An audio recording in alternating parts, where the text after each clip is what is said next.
What's going on, everybody? We are back in here once again with another live stream.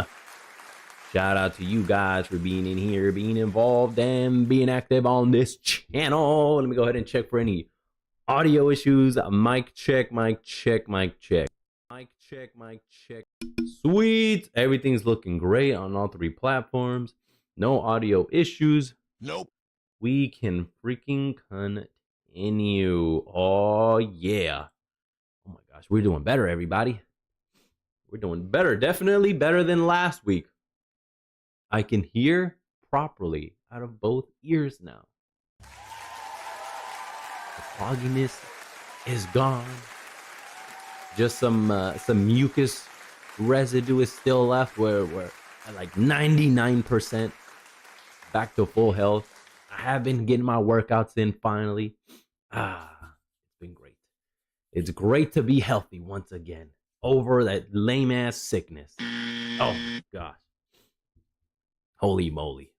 Anyways, we're here. Shout out to the live gang, replay gang, and the lurk squad as well. Thank you all. Shout out to y'all. We're here to review the BBS mid-month for December character gameplay. I have not seen it yet. Nope. I know who the characters are because I logged in the game and I saw, right? I haven't seen the gameplay though. So we're going to watch that together. And we're also going to catch up on OB25 balance update for Yosemite Sam 2 dropping tomorrow, along with the final goddess release of the year. Ooh-wee! So many stuff to catch up on today.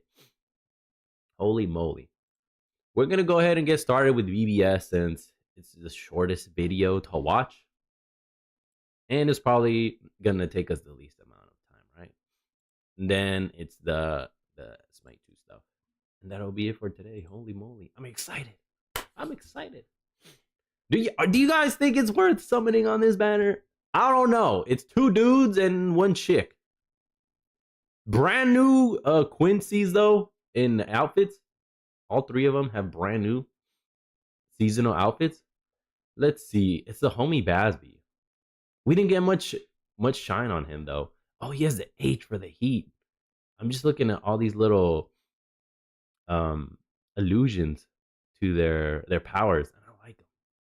Look, Gigi has the bone right here because he can control the dead and the skeletons.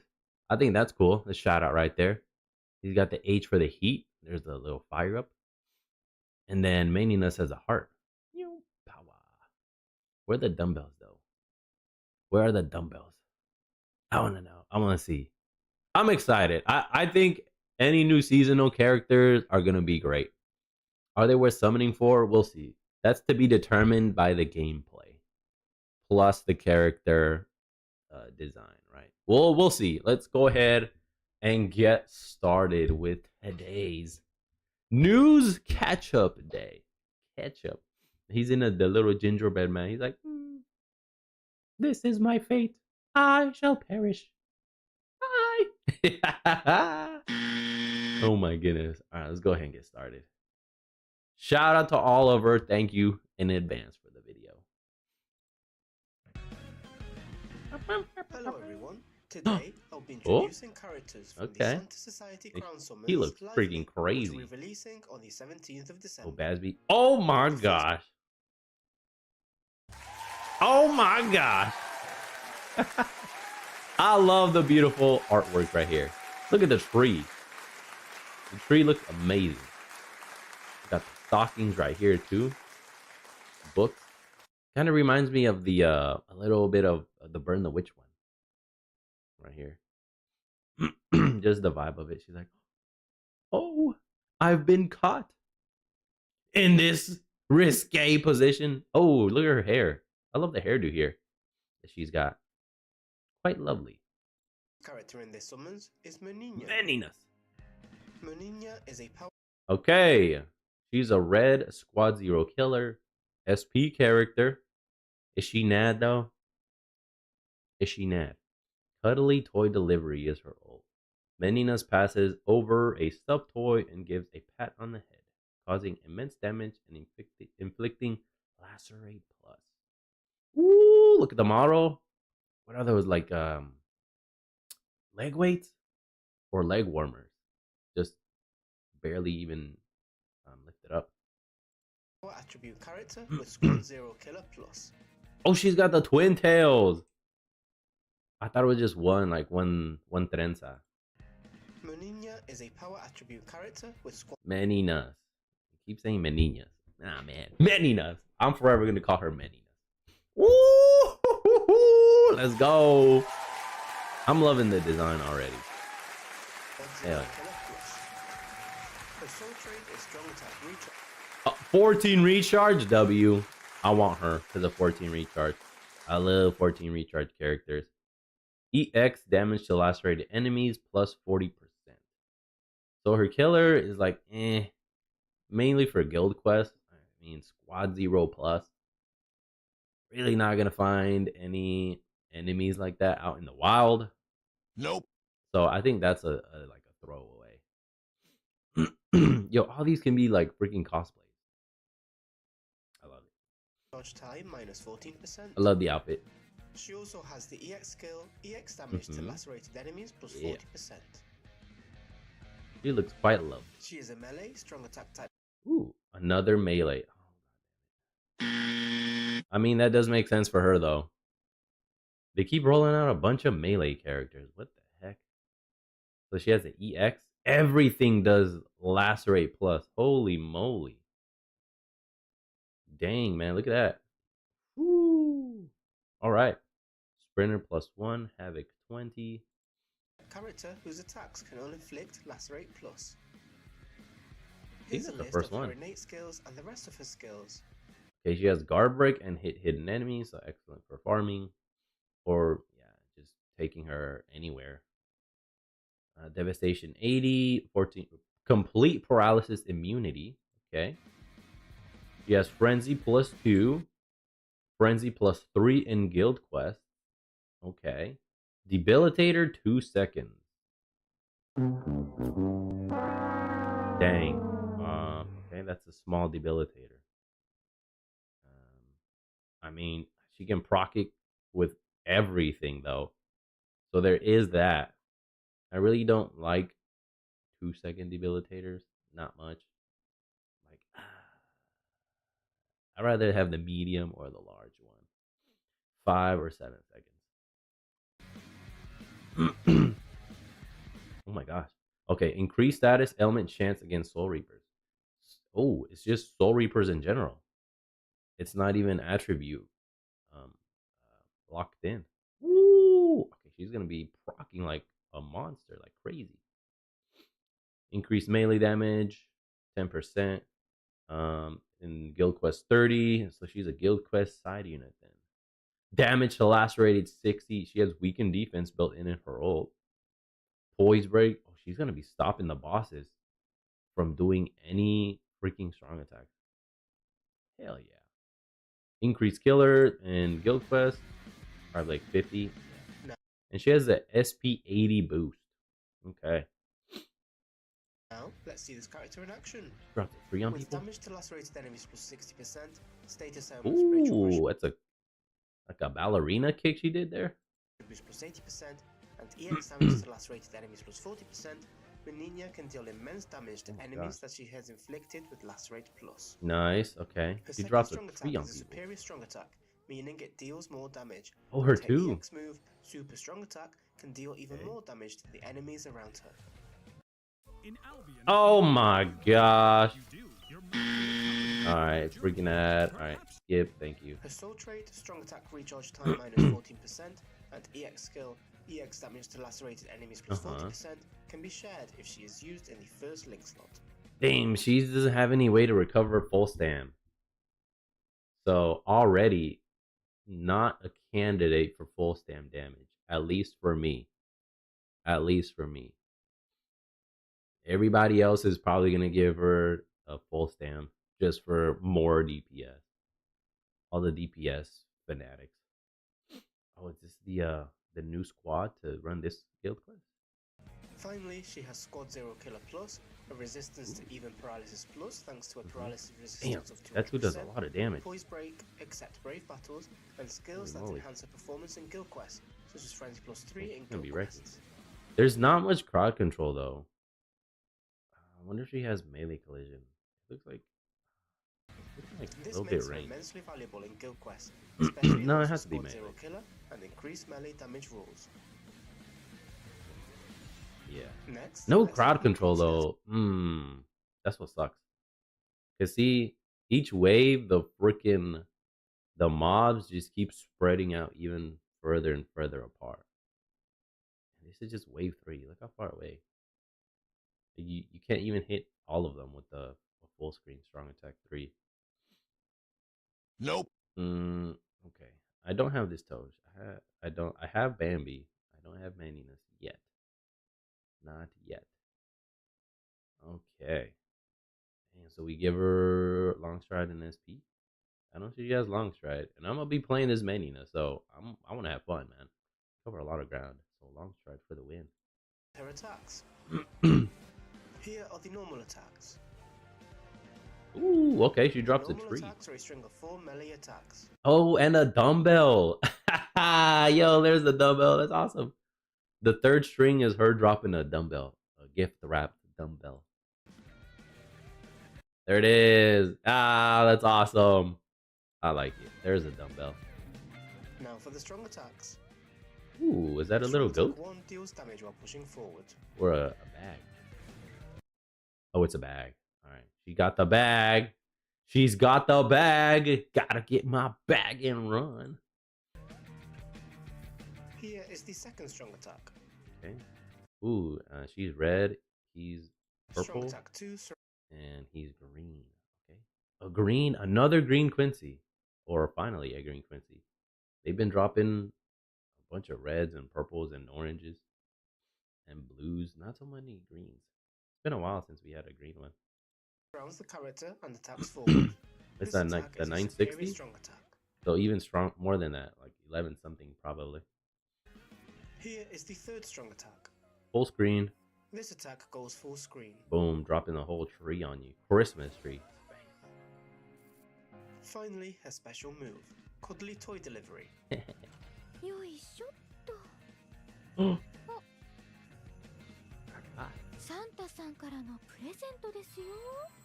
Aww. Oh, that was awesome. We caught her.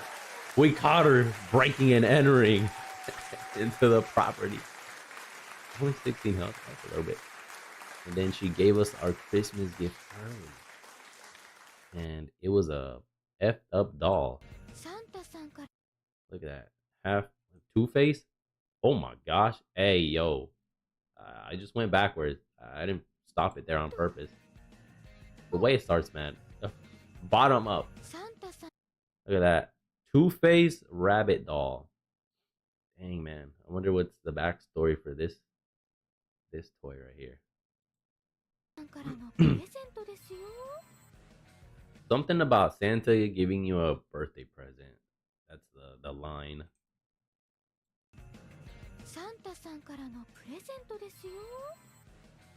She's like, hi, here's yours. I'm Santa giving you your Christmas gift. Something like that is what I think the translation would be. And that wraps it up for Meninas. Meninas, W. Ooh. Oh, he's in the factory. Oh, Gigi's in the factory. The Santa factory. Okay. It's quite the festive background here. I like it. Oh, look, there's the same bunny. The Two-Face bunny. He looks very comfortable in this outfit. The tiny hats are always funny. I always like the tiny hats. And look at the whole... Damn, there's the tree for Meninas. I wonder what's going to come out for Bazz-B. Got to be something else here. More Quincy Santas. Hello, W. And now for Giselle. Giselle. Giselle is a heart attack. Okay, he's Nad. attack focus. A wrong card killer plus. Okay, a lot more useful than the Squad Zero plus killer. Jack in the Box is his special. Giselle brings out a box with a stuffed toy in it, causing immense damage and inflicting domination plus. Alrighty, give me a second, guys. I will be right back.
Okay, we back.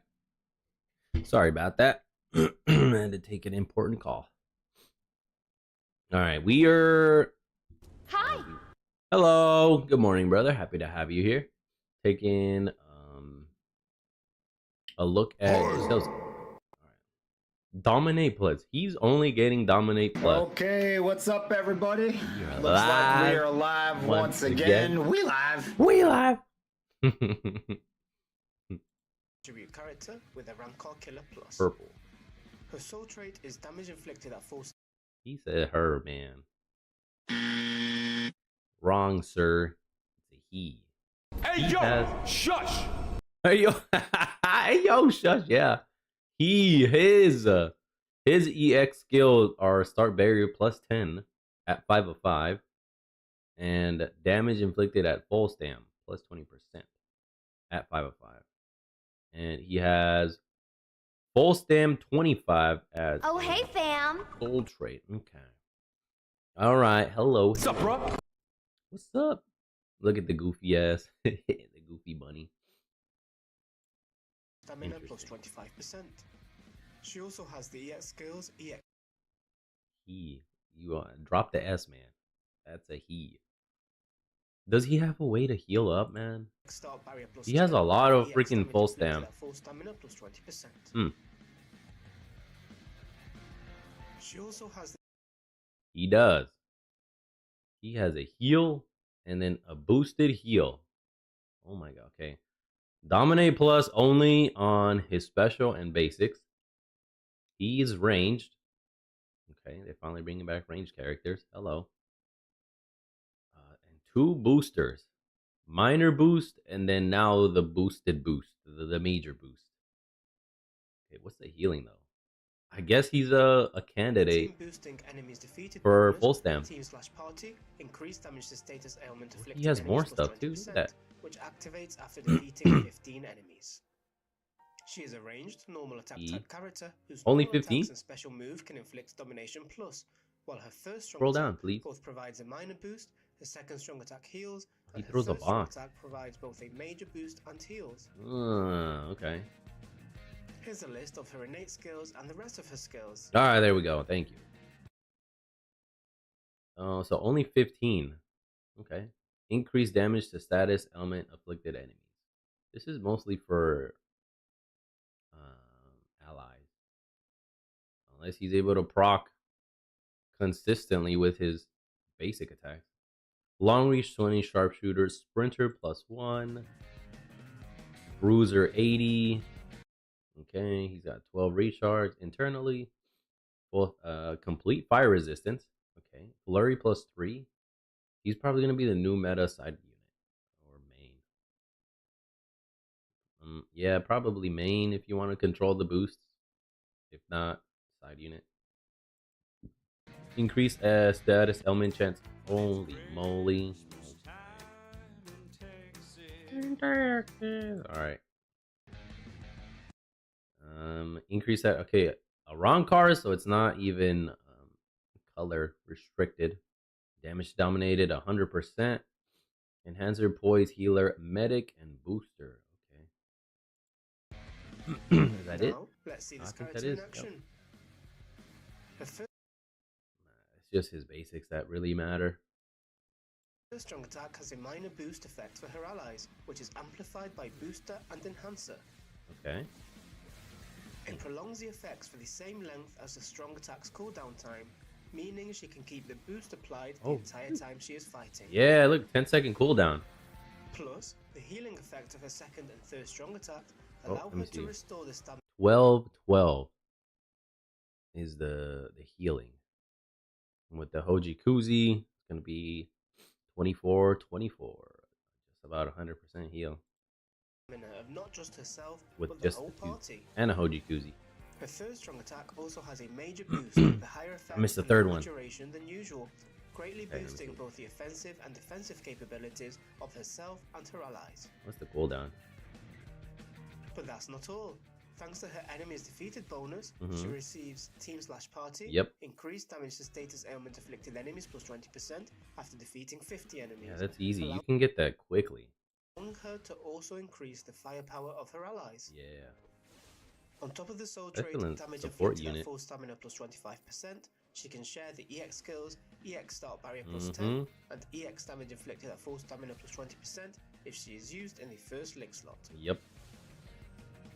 Wow. It allows the characters she is equipped to be protected by barriers while strongly increasing their firepower when at full stamina, making Where's the Giselle barrier, an though? excellent link.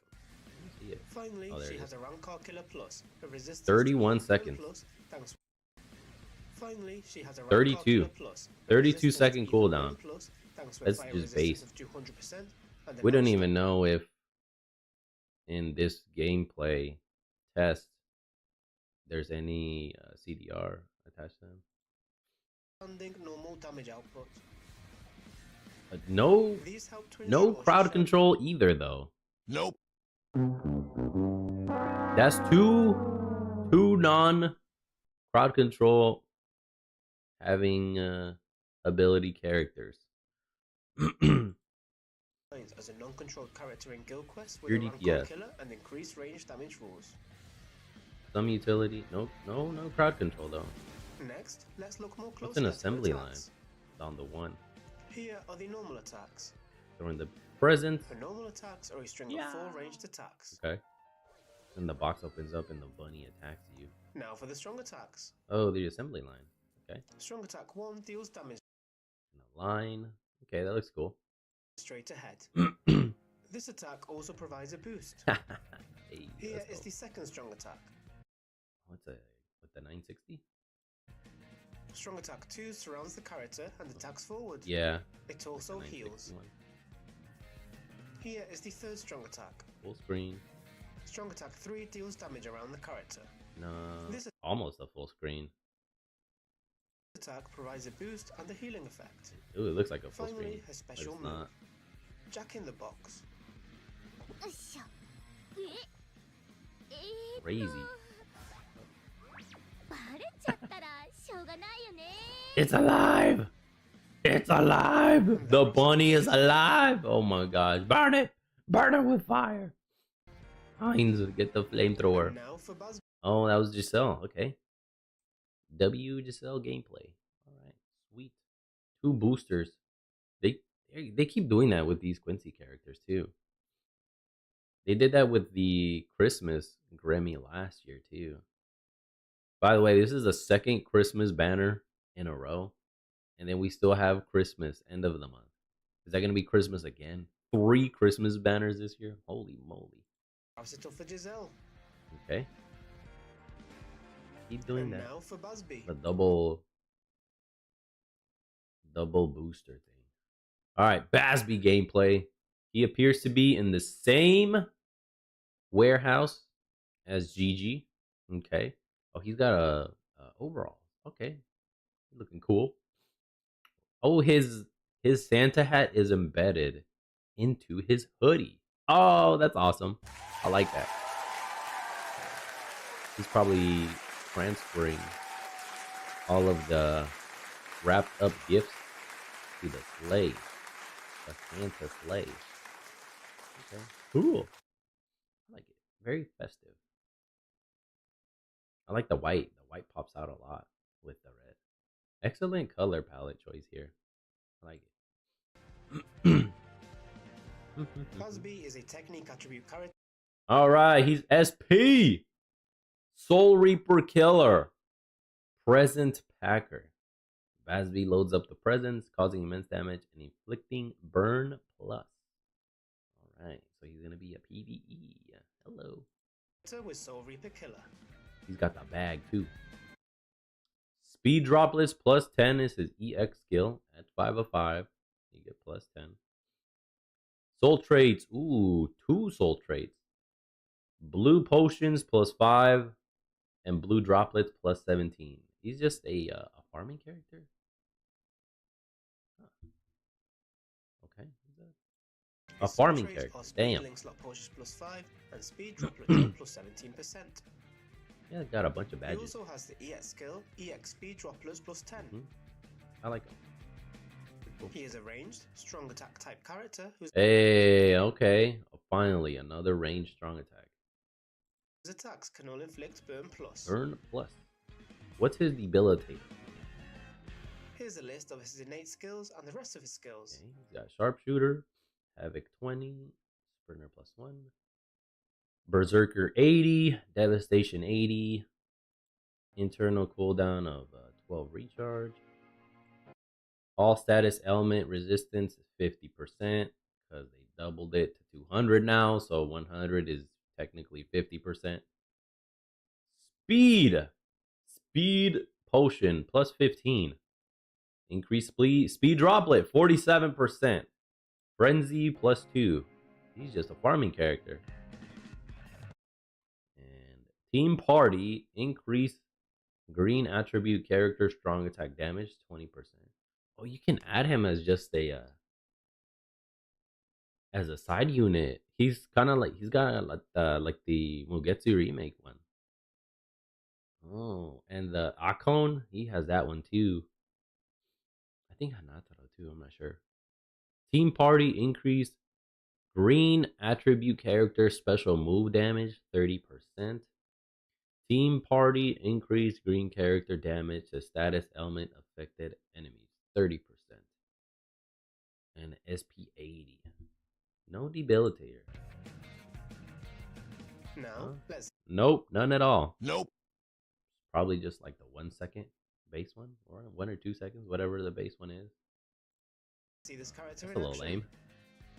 Bazz-B has 2 soul traits. Speed link slot potions +5 and All right, speed crowd drop control, +17%. baby. That's a crowd control. Hey, let's go. 2. He also has the EX skill, EX speed dropplers +10, Let me see. as well as the skills Full screen speed 3, link slot potions 2 +10, crowd and controls. increased speed droplet drop 30%.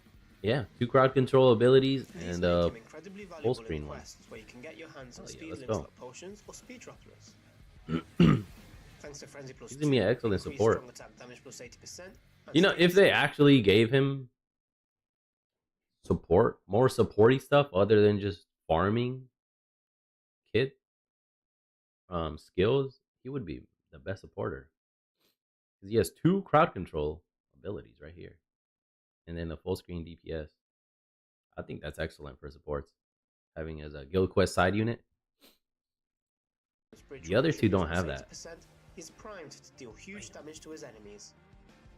Lastly, with the support Yeah, look at that. skills, Team/Party, increased technique. Look at that, attribute man. Strong attack damage +20%. Team/Party, increased technique attribute character special move damage +30%. And Team/Party, increased technique attribute character damage to Dude, that's so enemies useful. affected enemies Having plus- 2, not 1, but 2 crowd control abilities. You probably just bring him regardless. Just for that crowd control. Crowd control is freaking like needed in guild quest.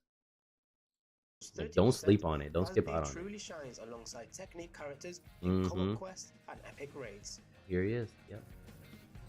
Next, let's look more closely I at forgot his about attack. that. That Asno. Not Asno. Askin. I never got him. That's why. And the Momo. Here are the normal attacks. Bam, bam, bam. His normal attacks are a string of 4 ranged attacks. Oh, he does a shotgun. A shotgun His normal attacks are a string giant of 4 party ranged boom attacks. thing. Boomstick. There it is. Ah, that's awesome. I like it. A little festive. And then the president popping up. Nice. Now for the strong attacks. Strong attack 1 surrounds the character and attacks forward. Mm-hmm. Here is the second strong attack. Is it a gather? They Strong both look attack the 2 same. gathers enemies in front of the character and inflicts damage. Yep, it's a wider. I think this is just a smaller gather attack. It looks like a freaking gather attack to me. The 2 Here for is the sure. third strong attack. 3 full screen. This attack goes full screen. Yeah. Oh, look at the little ornaments out here. LED style. Oh, yeah. Deer present, Santa hat, and a snowflake. Oh, yeah. Finally, his special move. Present Packer. Present packer.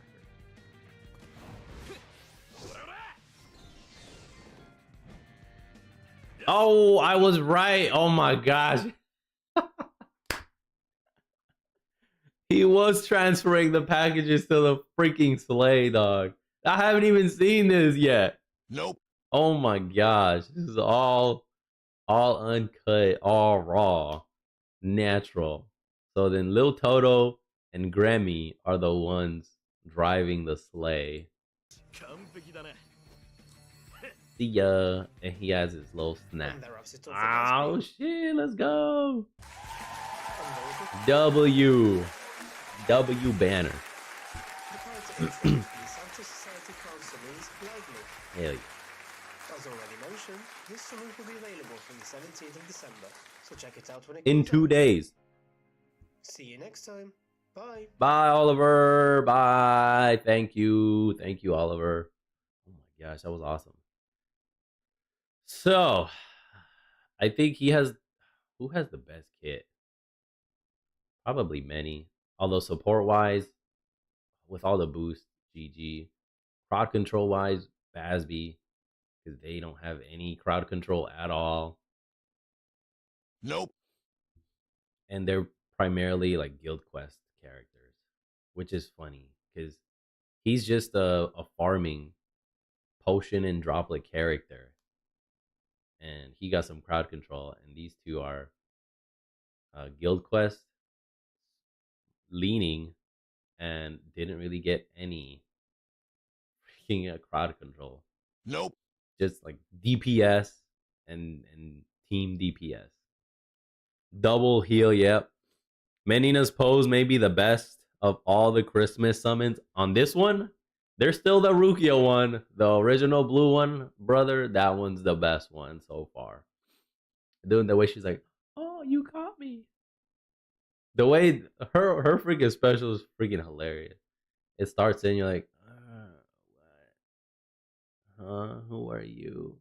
And then it's just start boop, zoom in, bottom up. Caleb knew what they were doing. They knew what they were doing. It's all tailored. I wonder if his mohawk gets frozen. If does the gel get frozen? Maybe. Who knows? I don't know. Damn. I think they're all great for what they do. I think Bazz-B got shafted though, probably the most, because he's got two boosts and 2 heals. I mean, that's okay and all. He's a range though, so it actually works out. And she does a lot of freaking DPS.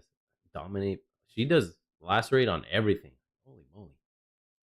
Damn, they're all great. I saw that it was a 3 banner, or you get a 5-star every 3 steps. That's what I'm trying to say. It's not your typical 5 steps banner. You get 1100 orbs and go to 5 steps and get a 5-star. No. Nope. It's a 3-step banner. So every 3 steps, you get a 5-star. So we're probably only going to go 3 steps. Depending on who we get. Maybe 6. Who knows? I'm going to summon though. You guys can skip if you want, or summon if you want. The decision is yours to make. I'm excited about the characters. Like the homie Bazz-B. This is his first. I think this is his first seasonal skin. They've already gotten previous ones. Halloween here, Beach Babe here, and yeah, this is his first seasonal. I can't recall anything else for Bazz-B. Nice. Let's go. Homie Bazz-B getting some love. Seasonal Bazz-B. He's brand new. Welcome. Welcome to the seasonal life, Bazz-B. Hell yeah. Drop in 2 days. So get your orbs. It's going to be what? 600 orbs, I think, to go to 3 steps to get a 5-star. And then another 600. So what would have been 5 steps is now 6 steps for roughly the same amount. It's a little extra, like 100 more. So we may go to 6 steps. Who knows? Just so I can get one of these. If I get none. We'll see. I'm a summon though. I'm a summon. I like them, so I'm going for it. Seasonal Quincies. I'm up for it. I'm here. W. All right, man. That's awesome. I liked it.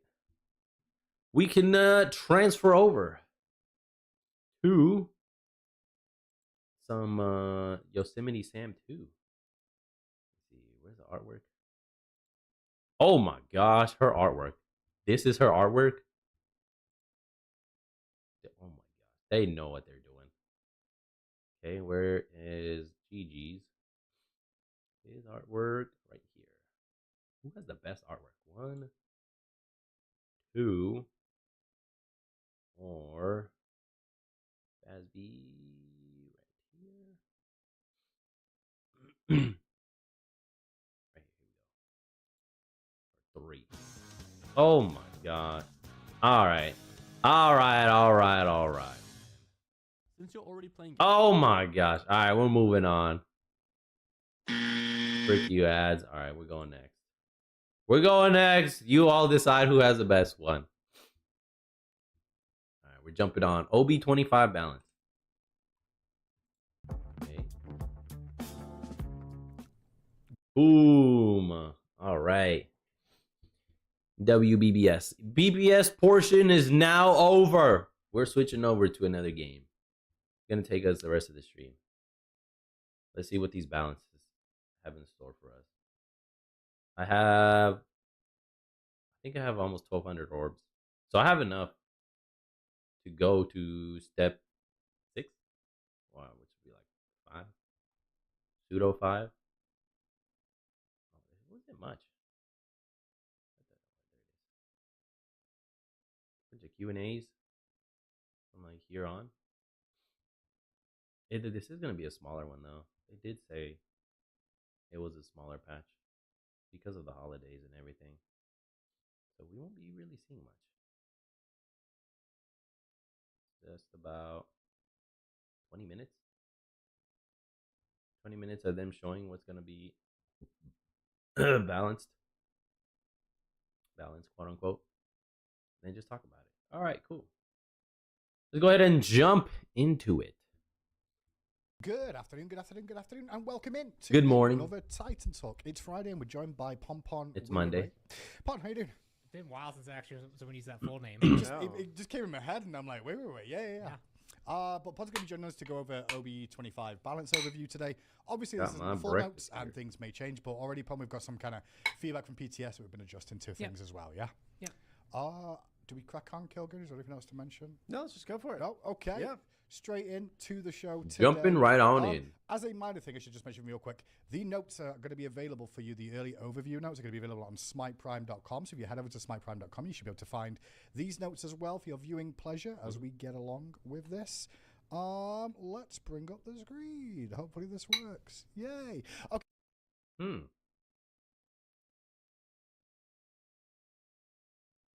Okay. Agni got a nerf to his aspect of the devil. His ADC playing style. On his passive, decrease the tick strength scaling from 2% to 1.5%.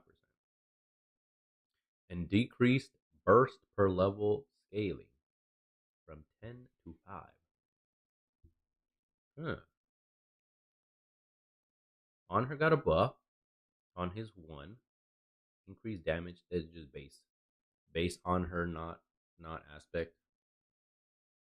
Increased damage taken debuff from 8 to 20%. It is now 12 to 24%. Damn, you're gonna be doing a lot more damage early on, and just throughout. And the 3 increased strength scaling from 60% to 75%. Ardio got a nerf to her aspect of the devil, aspect of the den mother, her 4. While in aspect, Ardio no longer gains the benefits of shapeshifts' passive movement speed and mana regeneration. Decompose is her passive, no longer applies anti-heal, and her energy surge in her druid 1 now applies anti-heal. Oh my gosh, her passive was applying anti-heal.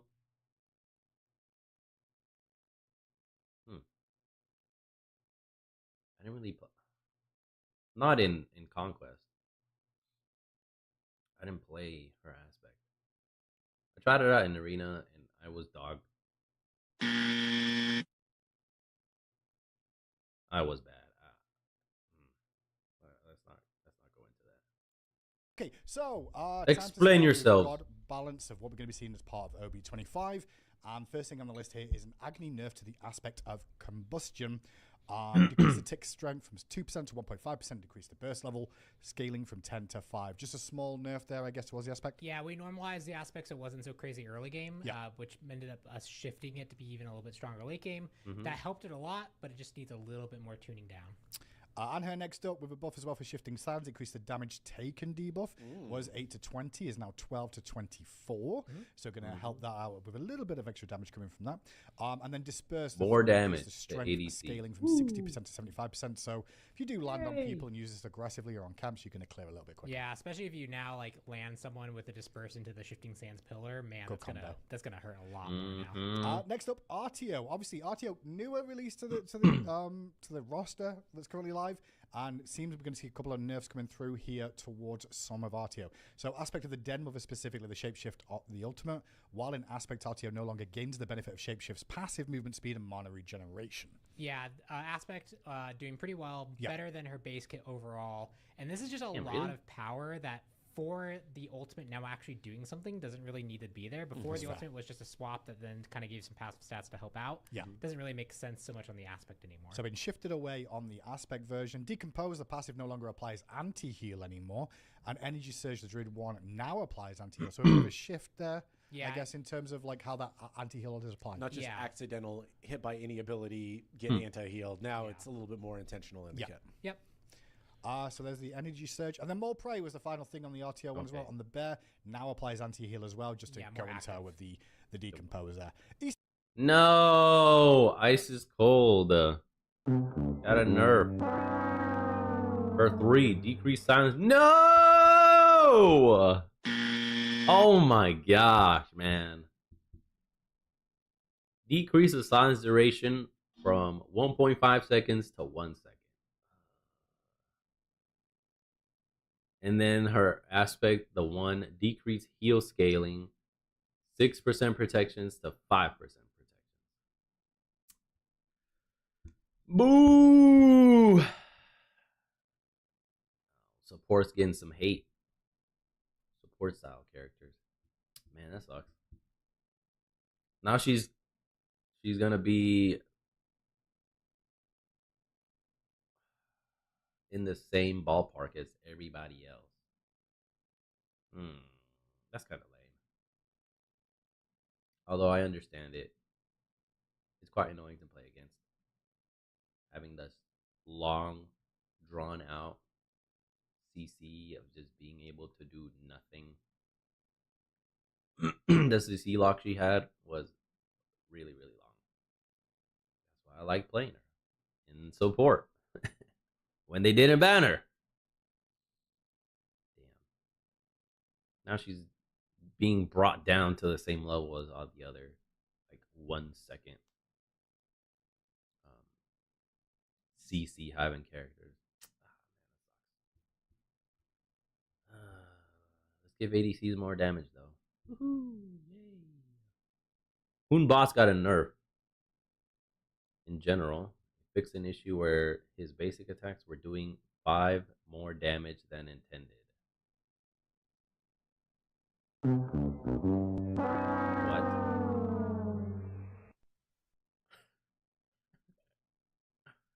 And then his aspect of disruption. His passive removed bonus damage, and his 3 decreased strength scaling from 55% to 35%. Huh. Okay.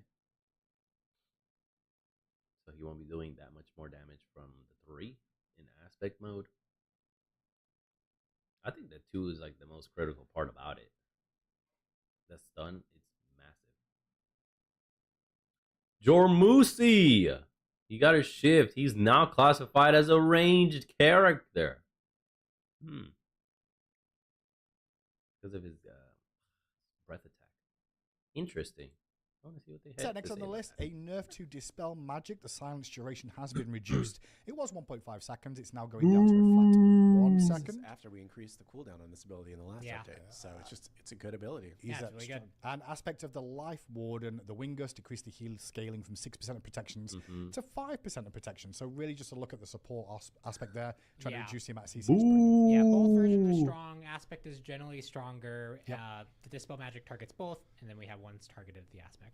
Hunbat's next on the list. And then nerf here. General nerfing's an issue where Hunbat's attacks were dealing 5 more damage than 5 more damage. That's insane.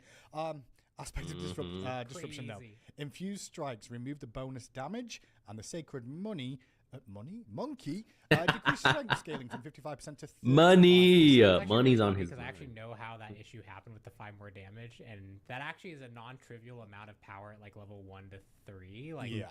that's actually probably a bigger. That's gonna be more of a big nerf Huge. than people probably expect, which is kind of funny in Conquest more specifically. Mm-hmm. But the bonus damage going away from the infused strikes, I think, is pretty significant as well. Yeah, the aspect of Hunbat's version is definitely the one that's favored by a lot of people, even for like the same jungle role. It's probably an aspect we'll go back and look at in general because like we don't want the aspect being used in the same exact role and just being considered kind of a better version of it. So Sure. this should temper it a lot, make it so that at least base Hunbat's is more competitive in that type of role, and that might be one that we go back and look at overall. Yeah, and the goal for that aspect was always to be more of a Support-y support or solo maybe kind of aspect, and not not just do as much damage but also get stuns. So reduce the damage and then just increase the CC, like 2-second stuns, right? I mean, that's what we've done. Yeah, It no, does so sure, much sure, less sure. damage, but it doesn't work that way. Yamangun next on the list with a bit of a shift here. Nerf This one him now more! is a Nerf him! Ranged character. This is the agility nerf. Yes, this is the yeah. agility relic nerf specifically. This affects certain items' interactions, such as agility relic.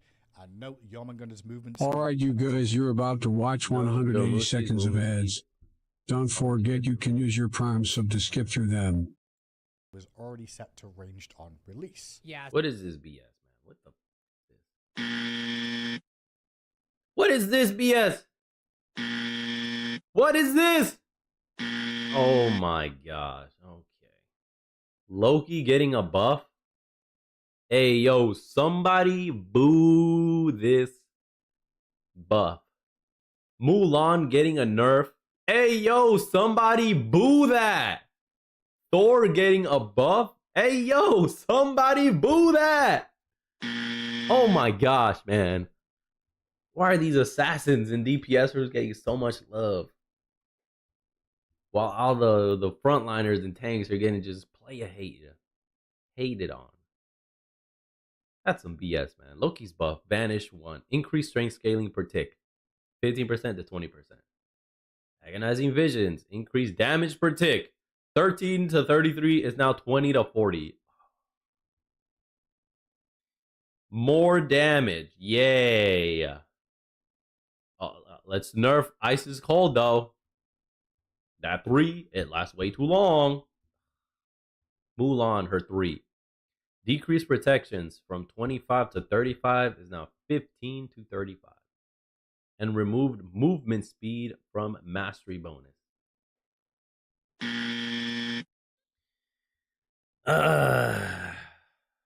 Let's buff Thor, though. His 2 decreased the cooldowns from 17 to 15. It is now 15 at all ranks. Yay! Let's have him spam his stun more often. His 3 increased Alright, spin you guys, damage. Oh you're my about to gosh! From watch 30 to 110, it is now 180 40 seconds to of ads. 120. Don't forget you can And use your increased Prime cone sub to damage from skip 50 through to them. 130, 65 to 145 is now the new numbers.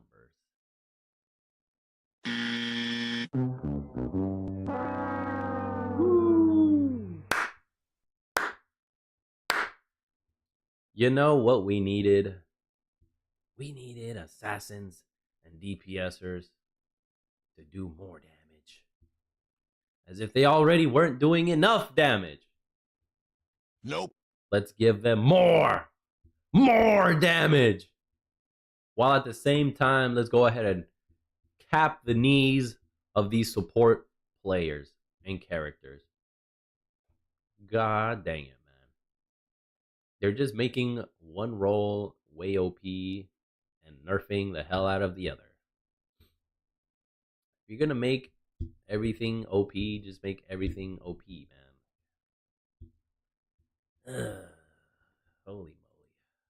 So this isn't going to double nerf him in the sense that he's also getting range penalty. This just makes it so that the interactions that happen are going to be considered more ranged, which is generally more healthy for him anyway as a character that attacks so fast. Yeah. The other interaction that I know of is Fatalis, where you get more stacks of the haste for each of your hits if you're melee, but you get less if you're ranged. So that's also applying to him here as well. Let's have a look at your next up is going to be Loki with a buff here, the Vanish. Increase the strength scaling on this from 15% to 20%. And Agonizing Visions. Increased damage per tick. It was 13 to 33. Will now be 20 to 40. So definitely an early game buff. Actually, a consistent buff throughout the game there on Agonizing Visions. Yeah, Agonizing Vision is going to be better. It's going to help with his clear. And then the extra scaling on Vanish is going to... I don't remember if it's 5 ticks or 4 ticks, but it's a pretty decent scaling strength increase. All right, you guys. You're about to watch 180 seconds of ads. Don't forget you can use your Prime sub to skip through them. Mulan, well, guess what? Mulan's getting a nerf. Grapple. Decrease the protections from 25 to 45 is now 15 to 35, and remove movement speed from mastery bonus. Being real, I think Mulan got a lot of buffs in a row over time, and like she kind of slowly rose to the top of the standings of like God play in terms of win percentage. She was actually doing decently well even when like people were wanting her buffed. And it doesn't take much to make a character like her with a lot of the abilities that she has, the utility she has to be really, really strong. I just because I know it's going to pop up, we do have a decent bug list that was reported in for her about a few kind of different interactions. Okay, cool. So maybe that as we go back and fix them, because we just weren't able to get to that this patch. Yeah. As we go and fix some of those, maybe we undo some of these changes depending on what the fixes are. So we shift this again potentially. If needed. As we fix bugs, we might reevaluate the character strength. That's completely fair. Next up on the list is Thor, and it's going to be a buff for Thor. First of all, Titanic Rift, the 2. Decrease the cooldown. It was 17 to 15. Scaling is going to be a flat 15 seconds now. So going to be available a little bit more often. And also the Berserker Barrage, the 3. Increase the spin damage. It was 30 to 110. Will now be 40 to 120. So 10 at each rank.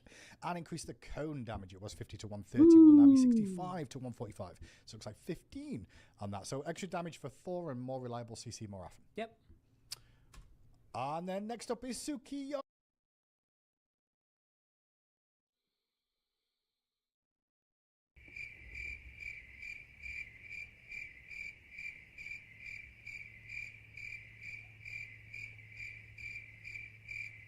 Okay. You know what we also needed? Tsukuyomi to do even more damage. You know, junglers are so weak right now.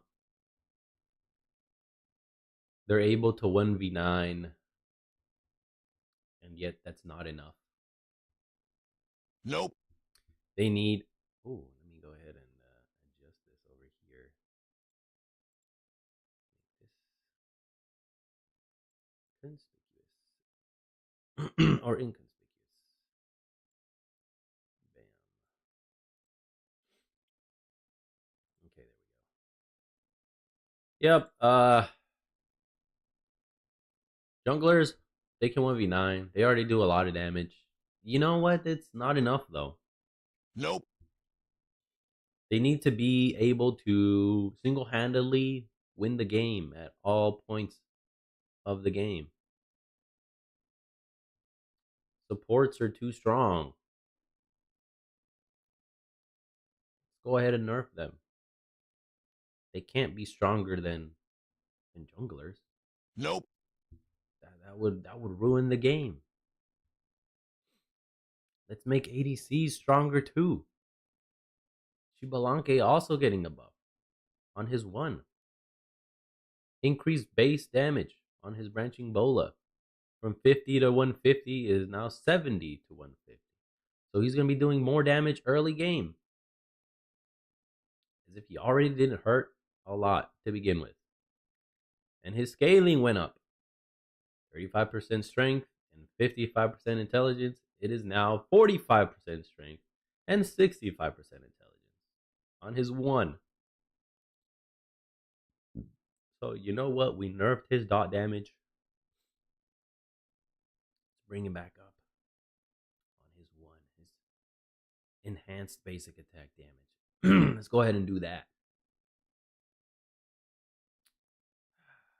Tsukuyomi's buff. his Aspect of the Devil, his ultimate. Increased dash damage from 75 to 175, plus 40% strength, plus 65% intelligence. It's now 120 to 200, plus 50% strength, plus 50 or 75% intelligence. Yay! Woo! Woo! That's exactly what we wanted. What we need in the game is for junglers to do even more damage. Oh my gosh. Oh, me with a buff. Aspect of the mind. Shouldn't that say nerf? I feel like we've only ever nerfed Tsukiyomi. Not the Aspect. The Aspect is underwhelming. Okay. So this is for the Aspect of Mangetsu. I was definitely confused. I'm like, wait, are we reading something? Piercing Moonlight. We increase the dash damage 75 to 175 plus 40 strength and 65 int is now 120 to 200 with 50 strength. Oh, but this is just the Aspect. So actually a buff throughout that whole thing, scaling and base damage. Yeah, just the Aspect. There's actually something I want to go back onto for the Aspect to help and address later down the road. So we might end up undoing this as we get there, but this is a good holdover for now to make the Aspect more competitive with the base kit. Cool. And last god I have on the list today is Xbalanque with a buff for the Aspect of the Night Stalker, the Aspect version. Branching rollers increase the damage base. It was 50 to 150, will now be 70 to 150. So early game bonuses there on the bowler. And increase the scaling of this as well from 35% strength plus 55 int to 45 strength and 65 int. Yeah, we nerfed this one a lot based off the feedback of like the 2 being just really, really aggressive in its damage. So we're bringing back power not there. Yeah. Onto the bowler. Make sure you hit the abilities less confirmed with the big co. Yeah. Makes As if it wasn't easy for the branching bola confirmation to be there. They're heat-seeking projectiles. You can't move anywhere to dodge them. Nope. Like you get hit no matter what. You have to be really, really back to not get hit. If you're anywhere near, you're getting hit, regardless of where you try to zig and zag. Oh my gosh. Okay. ADCs and jugglers get all the love. Oh my gosh. Where's the support? Who's the rep for support in that company? I think they fired the only guy that was there. So now there's nobody. Nope. So now they're just running wild. Like Hulkamania with these DPSers. Fantastic. And after Mulan just barely got good. They say that the numbers were saying that she was already good even before the buffs we gave her. Now she's too good. Now she's able to compete against junglers and ADCs, and we can't have that. Nope. We can't have a warrior or a support style character be on par, not greater, on par with ADCs and junglers. No. That just means this.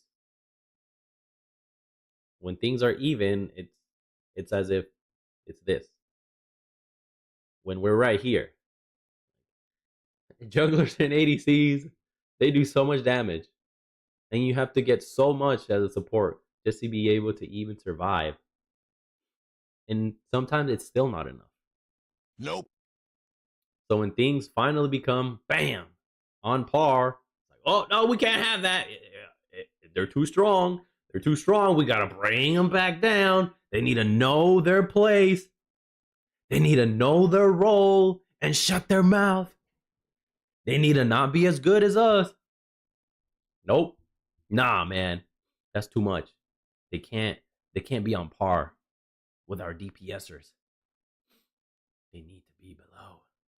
Beneath. They are the mud and dirt beneath our boots. And shut your mouth. That. Thanks, Rocky. That's what they're saying. That's what they're saying. Stay down. They're like forcing them down. No. You're not our equal. Nope. You are not superior to us. Nope. You are beneath us. You are the scum beneath the earth, the dirt between our boots. We walk over you. And you need to know your role. And Know your role and shut your mouth. oh my gosh, man. This is awful. Somebody needs to boo them. Yo, boo them. Sense. And then moving on to items. So I guess a quick overview of items. That's it for gods, man. The god balance. Right. The god balance portion right there. Fantastic. Let's help these DPSers that can 1v9 be able to 1v20. They don't do enough damage. Nope. Let's give them just a little bit more. It won't make the game unbalanced. Nope. What are y'all thinking? What are y'all saying? Alex got overhauled. Let's see what they'll say about the items. What Item balance. Thoughts and the team's thoughts, considering everyone's getting serious now. Yeah, it went over really, really well. I think people are really excited. It's a really big shakeup. The fact that you can actually have multiple of these type of, it's essentially like we've added 6 new active items to the game because you can utilize them in such a different way than just being locked to the relic slot. It gives people flexibility on being able to pivot their builds in a way they weren't able to before. And we think that the balance point of them where you kind of want to get them later because they have stat scaling on them. And we kind of know we can really fine tune their power level so that they're not so oppressively strong. We want these effects to have some level of loss compared to like just building a more traditional item. Sure. People seem to think that we're in a pretty good spot there as well from early PTS testing. So it just seems like a lot of wins around the board. And I mentioned, I guess, like moving towards more actives in the game was always kind of an intent anyway, with reducing the amount of relics to have more options and different ways of doing it. So this is one iteration of attempting that. Yeah. So the relic overhaul, you can now use them as components to build. And because of that, you're going to see the new Mote of Chaos come into the game. This is 1250 gold and gives you plus 5% stats from items. And this item is used as a component to turn your relics into these actives. Oh, that's new. Mote of Chaos. Oh, was that the other one that was next to the so it's the base relic, and then it was the 2 things, and then it was the final new active. So I think the Mote of Chaos is the new thing that was off to the right. Then we'll quickly go over the relics one more time, or the upgraded ones, I should say. All the new upgraded Blinking actives. Abyss comes from Blink Rune and Mote of Chaos, plus 1250 gold. Is 25 strength and 45 intelligence, but it's adaptive. So whichever stat you've got higher there, it will default to. And 7.5% stats from items. And on use, teleport up to 5.6 meters. 1 second after the teleport, you'll deal damage of 150 plus scaling in a radius around you, and the cooldown is 140. This can be used in combat, but cannot be used while firing an ability. Yeah, so this is a good example of one where we also wanted these to be more powerful than their base relic form, and so the fact that you can actually use this in combat is a really big upgrade outside of just the damage that it does and the reward that you get for being aggressive with it. So there's a look at Blinking Abyss. Next up, Time Lock Aegis. I know we had a couple of reports of some issues with this, but I know we've been looking at that too. But built from Aegis of Acceleration, the Mote of Chaos again. Gives you 20 Fizz Procs, 20 Magical Procs, 7.5% stats from all items. And this active will now make you invulnerable to all damage and healing for 3 seconds, but you are rooted and unable to act. For OG Smite 1 players, it's basically one of those old Aegis of days gone by. However, you can reactivate it to now end this early, which is pretty useful. However, also while in stasis, you're going to get get blown up 30 afterwards. seconds worth of your health and 30 seconds worth of your mana. But more importantly, I guess, is also this 10 seconds worth of ability cooldowns with a cooldown of 140. And I think that ability cooldown is really interesting because you can maybe make some extra plays because you've got that bit of a window. Yeah, like especially if you have low cooldown like dash and you're like, I just need to survive long enough to be able to dash out of where I'm at right now. You can kind of stay in there, but that gives the team more time to like reposition and be ready to immediately try and get you when you get out of the. It's an interesting everyone's going to be kind of like figuring out when exactly this person's going to bait out of their time lock Aegis and try and get away, and you trying to time your things against that. Need those extra 3 seconds. Maybe that's the window. Just some things that were also fixed. Yeah, go ahead. We added a small delay so that you can't, like, while you're mashing it to try and get it to go off, it doesn't immediately cancel. That's fair. We also fixed a case where CC was actually causing it to end early. So that should all be fixed and ready when we go live. And just a heads up, we really appreciate the people that gave us that feedback in the first place, because this is one of the reasons we do the PTS, so thank you so much. Talisman of Purification has had an adjustment. Now builds from Purification Beads and Mote of Chaos. Damn, I can imagine that must have been horrible. You're spamming your ability to activate it, and then you cancel it unknowingly. You're like, oh, go, activate! You're activating it while you're crippled and you're about to get out of the cripple, or silence. You're like, go! Once I get out, bam, I'm gonna activate it. And then in that spamming, you turn it off on accident. You're like, oh, I got egg on my face now. That must have felt awful. I can imagine what transpired. Like, all right, Talisman of Beads necklace. It got adjusted. What happened? Decreased magical protections and max health. So this is just a cooldown rate number. Oh, yeah, it used to be. So they did execute the OG Beads Talisman, Beads necklace item. It's gone. It's gone. Now we get just this one, just a cooldown one. I remember now. Magical protection, it was 30, it's now going to be 0. Decreased max health 300 will now be 0. Increased cooldown. So no 2 Beads necklaces. And new stats 7.5% stats from items on the Purification. Yeah, because it's already it was an existing item that basically was the upgraded version of Beads, so we just moved it into the system. It does mean that you can't do Beads plus Talisman of Purification the way that you're used to doing, because they will share a cooldown now. But that was something that very few people were already doing, and we also don't necessarily want you to be able to stack up effects like this in this way. If you really need 2 defensive options, we'd rather you go different options than the same option. Different options than the same option. That's fair. And Agility Greaves, the next one on the list here. This is built with the Motor Chaos once again, 1250 gold. You're going to get 5% movement speed and 7.5% stats from all items. And your range gods are going to get 40% attack speed, projectile speed, and 80% after using this active for 3 seconds. And the melee gods, similar thing, 15% attack movement penalty, minus 15% movement penalty. However, it's minus 30% after using this active for 3 seconds. So a few seconds after using the Agility Relic, you'll get a bit of a bonus here to your attacks. And you'll be able to dash in the direction the cooldown's 20 seconds. Yeah, and a bug we fixed on the PTS was this was giving minus 5% movement speed. Oh, yeah, so Mercury was in... Because I know Mercury players are the ones that are already like, movement speed and an item. Give me back, So I know Sundering Arc reworked this item. So Sundering Arc now removed the damage that you would do in flat to an enemy and the dot over time. It's now just going to be a bleed that applied to all enemies, not just gods. Rip Thunder. 50 plus 8 per level 3 times over 2 seconds to jungle monsters and bosses, and still deals what do 25 we get plus now? 4 3 times over 2 seconds to everyone else. However, the Echo version now is going to be Mote of Chaos 1250 gold. You're going to get 25 strength or that's not my mouse moving. Intelligence, whichever one you're going into first, plus 7.5 stats. And now the bleed will do true damage 3 times over 4 seconds. And enemies who die explode, applying this effect to nearby enemies over 3 seconds. So it basically resets if it hits another person. Yep, and it can spread from minions. It can, if you're on an objective, you could use it on like the actual fire giant, and when it dies, it's going to spread to anyone who's trying to contest it. Just a lot of applications for this type of spread effect to happen. So full minion wave is what you're aiming for, and get someone caught in it for the Sunrise. We'll find out how it works. One day we'll have Kumbhakarna, and you can belly bounce a minion. A minion into it, like Cupid bombs. Like Cupid bombs and get poison. Yeah.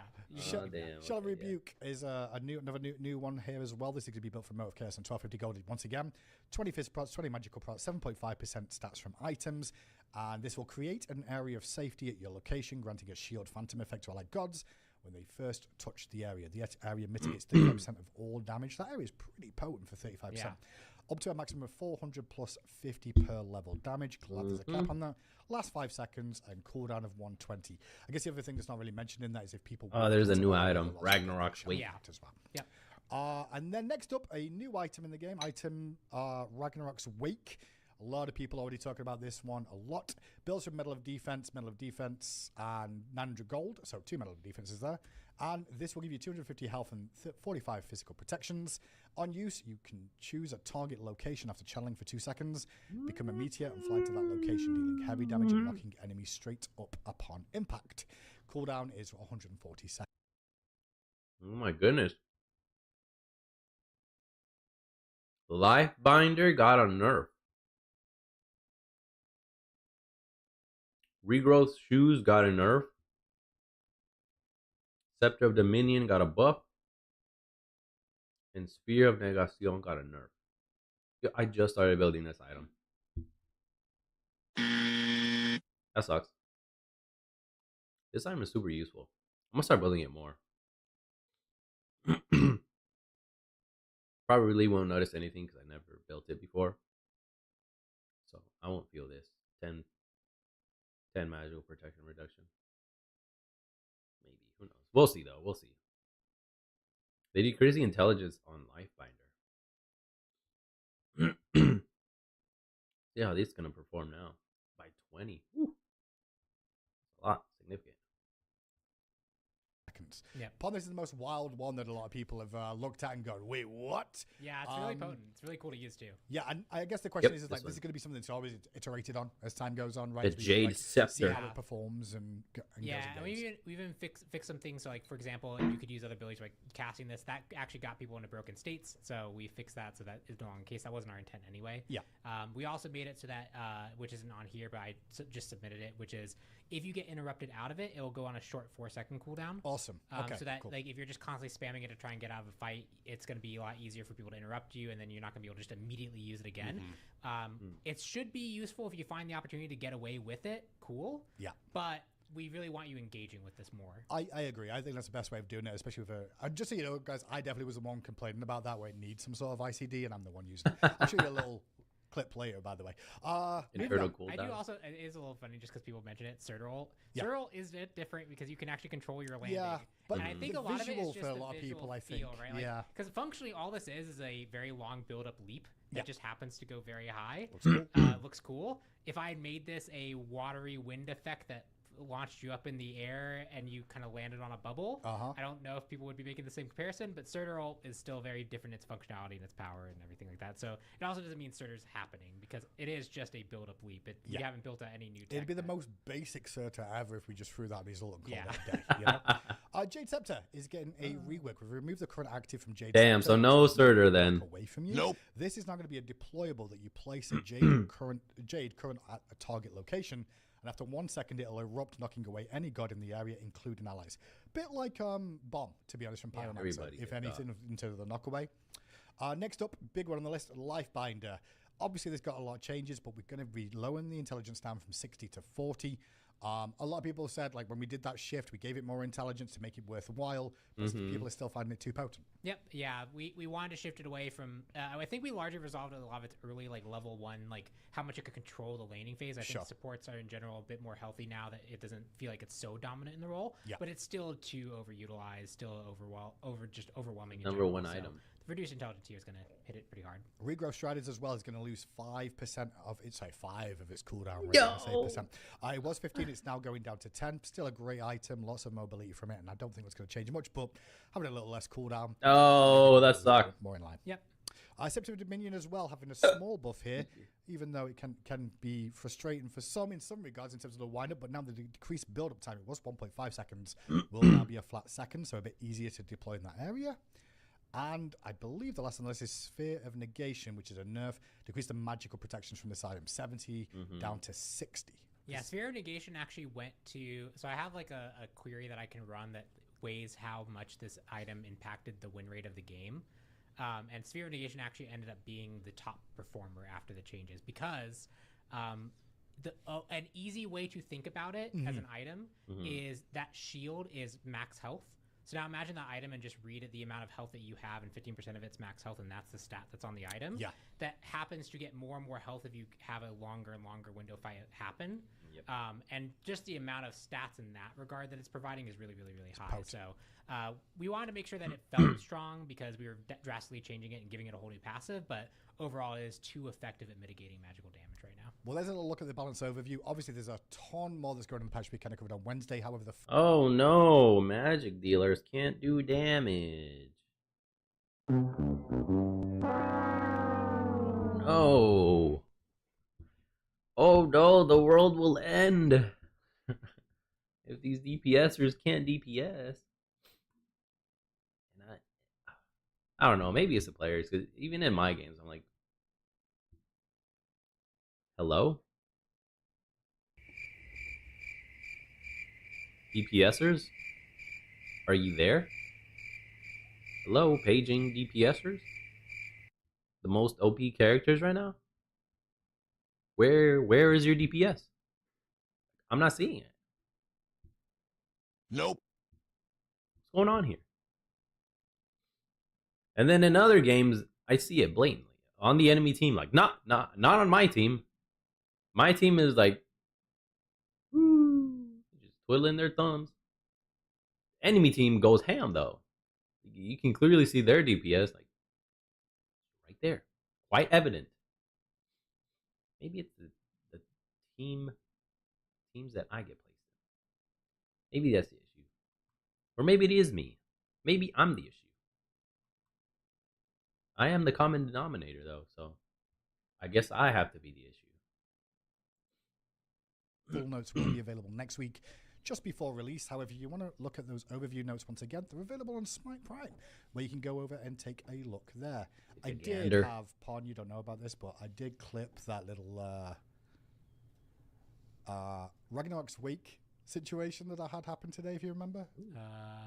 Show us. Oh, yeah, that's cool. Yeah. Well, I clipped it, and like, for those at home, oh no, okay, hang on a second. I just saw something very small. Oh, can we not show it? We can. I'm just going to show it from a certain point. Okay. So this is from a playtest earlier today. I have hidden as much as I can, not going to show anything, but just something that happened related. I've not got the audio played for this either because you don't need the audio, but I'm playing ESET support. Don't ask about the build. I'm testing stuff, as you can tell, but this is me. I'm out of there, boys. No, I'm not. No, you're not. I got pulled all the way back in. Yeah, that was unfortunate. Just for the interaction. It looked great where I'm like, yeah, I'm out, but later pulled all the way back in once again. And there's a little get over here. Yo, he got scorpioned. Look at that. You may see one or two sneaky things in there, but you won't see too much that would not. What? Let me see. What are they trying to hide? A map? Now I'm curious. Okay. New character or what? Because Nut is there. I think he went to hide the map. What is this? 1, 2, 3, 4. What is that? I have hidden as much as I can, not going to show anything, but just something that happened related. I'm not going. Okay, we got Odin, Jormusi, Vulcan, Ares. Looks like a new Ares skin. Okay. Fighting in blue. We got Shell. This is the only thing that's new here to me. Someone did Scepter of Dominion. I guess that was him. Okay. So this is We're investigating. I guess he activated Scepter of Dominion. And then he has Ragnarok's Wake right there. And okay. This is from a playtest earlier today. I have hidden as much as I can, not going to show anything, but just something that happened related. I'm not. Nut is right there. There is Sausage Odin. Pause. I haven't got the audio played for this either because you don't need the audio, but I'm playing ESET support. Don't ask about the build. I'm testing stuff, as you can tell, but this is me. I'm out of there, boys. He's like, I'm out. Gone. Bye. No, I'm not. No, you're not. Boom. There he's walking. Pulled all the way back in. Yeah, that was So, unfortunate. just for the interaction, it looked great where I'm like, yeah, I'm out, but Later. pulled all Boom. the way back in once again. And there's a little Get over here. Scorpion, man. I don't know. I don't know if that's for him specifically or if that's some new UI. New HUD display that's going to be coming up. So that's the only thing that looks new to me. And then something in the map here. Oh, let's look around in the fire giant. It looked great. No, you're not. But this is me. But I'm playing ESET support. Don't ask about the build. I'm testing stuff, as you can It's normal. tell. But this is me. I'm out of there. It's looking normal to me. Is that Ho Yi? Boys, no, I'm not. No, you're not. Pulled all the way back in. Yeah, that was So, unfortunate. just for the interaction, it looked great where I'm like, yeah. I think that is Ho Yi. I don't know. I'm out, but Later. pulled all the way back in once again. And there's a little look at that. You may see one or two sneaky things in there, but you won't see tried too 3. much that we're not happy with showing you. Just wanted to show you that, like, we are testing stuff behind the scenes, but also how the interactions work, because we mentioned that on the show on Wednesday of, like, can you get, like, pulled out of it almost? Yep. And there's a little look at that. So we got to 123, got through balance overview, Yeah. and I guess it's time to just sit and Q&A with chat now Yeah. and take any questions. It's been a minute, because sometimes I feel like some of these shows all we do is take questions because we don't have anything else. And other days we don't get a chance to ask Well, yeah, questions. we went over To so answer much of it questions. on Wednesday. Yeah. Is part of it, right? And Woden's also because Day. of all the changes to the relics, so weren't individual bounce changes too much. Yeah. So. Does the 7.5% stats increase stats that are granted by item passives? For example, will the intelligence and mana granted from Book of Thoth or power from Tahuti increase by the 7.5%? So the general way to think about it is, and I'll try to make this as simple as I can. If it's a percentile increase, a Rada Tahuti, Yeah. percentile increases can't be considered from item, because if they were, then they would feed into themselves, and then you get 20% more of that feed, and it would infinite loop. They'd be looping. So the percentage increases like that are just one flat off things that are separate, Makes and they sense. don't actually get considered as protection from items. So like when like Gladiator Shields is protection from items, for example, if you have an item that gives you 15% physical protection, it actually doesn't feed into that, because that 15% bonus is not actually protections from items. Okay. So Book of Thoth, because it's just a flat amount of intelligence per mana you have, that does count. And so it would give you 7.5% of that, but it doesn't give you 7.5% of the bonus that Rod of Tahuti's applying. One's percentage, one's flat. Logically does make sense. A little bit difficult to understand for some people, but at the same level, I think you should be able to read between it in terms of what you're probably expecting to get from it. Yeah, and that's why I also like I've considered a few times going back on like Gladiator Shield and like making it just protections again and tuning it accordingly, because it does mean that like you would think that like, oh yeah, I'm getting a super high protection build. There are these items at the end of the game that are like meant to be protection boosting things. They actually don't play well with Gladiator Shield in the way that people expect. So I kind of want to better respect that with some items, but in this case, that's just how this will work for the 7.5% stat increase. And it's also, I saw some people asking about exactly how that works. Is it just strength or int? It's all stats from items. So movement speed, if you have one from items, which now can actually happen. Cooldown rate, which I actually fixed. It wasn't doing that. Aladdin's Lamp wasn't doing that either. Physical protection, magical protection, any stat that you can get from items. Penetration is also boosted by it. Damn. Okay. More of everything then. Do Thor buffs apply to his aspect as well? No, it actually says on the notes, aspect remains unchanged. So only base Thor is getting the love towards that. Yep. Is there a reason for the poor balancing of the game and the terrible matchmaking? Why are no resources invested into that? So yeah, there are actual reasons for the...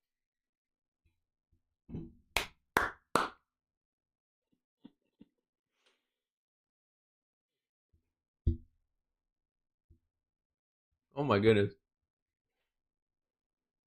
He's all like, his ninja. Freaking Kogu's face. Asking a solid question there. On the notes, aspect remains unchanged. So only base Thor. That shit was funny. The oh my gosh. Is there a reason for the poor balancing of the game and the terrible matchmaking? Why are no resources invested into that? So yeah, there are actual... Their reactions. He's like, ninja. He said the quiet part out loud. Or he said the loud part even louder. Oh my gosh, that's freaking funny. Reasons for the balance decisions we make.